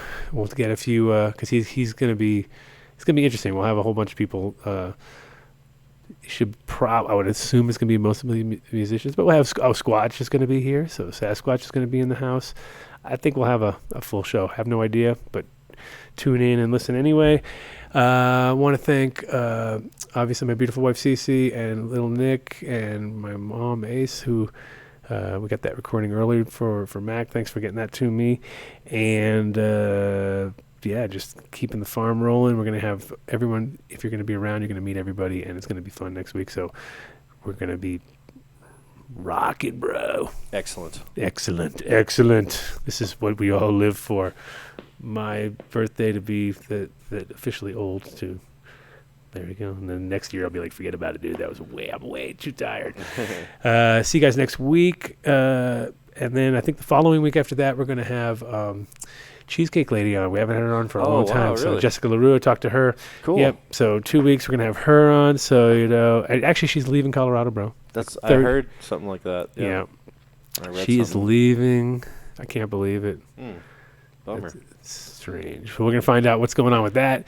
And I'm sure hear all sorts of inside scoops we haven't even heard in a long time. We've been ignorant to the changes, but hopefully because there's a lot of good changes now, she's slightly more positive about. We'll see. Maybe, but she's leaving Colorado, so who knows?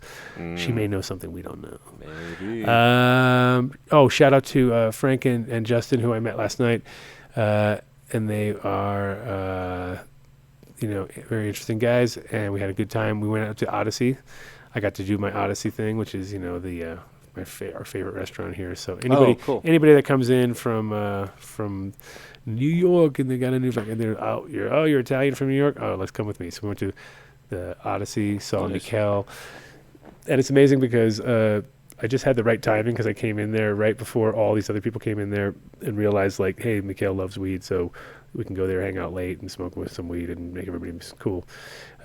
Before that all went down. Now that I just blew it up, everyone knows. But you got to know the right names. The dad there is super cool, and he told a story about how the cops came because they smelled weed, and they were like, people smoke weed, and he's like, I think it was the garlic. And then his son was like, yeah, you may want to be careful on your ride home. And they just kind of like shut the door and pushed the cops out. And we're like, show us a warrant, buddy. If you got a warrant, come on in. But so lame, Come on, guys. Yeah, it's a fucking private restaurant. And it's a house. It's literally a house. So shout out to those guys, Frank and Justin. And shout out to you, MTI, man. Yeah, man. For making shit happen. Sweet, dude. Shout out to our new headphone jack over here. It took us 5 weeks to figure that out. Shout out to all the sponsors for making this happen, and we'll see you guys next week. Peace out, everybody. We should have had some Dr. John music to fucking go out with, because sue me. Yeah, I doubt it, right? Someone would sue us? I don't know. No, they're fighting over him now. So anyway, if you got any Dr. John, listen to it now, tonight. Keep that shit rolling, and we'll see you next week at the party. Yeah. Peace. Practically every one of the top 40 records being played on every radio station in the United States is a communication to the children to take a trip, to cop out, to groove. The psychedelic jackets on the record albums have their own hidden. This is a special question. We don't want you to smoke genetically modified ganja. We want you to smoke the real thing.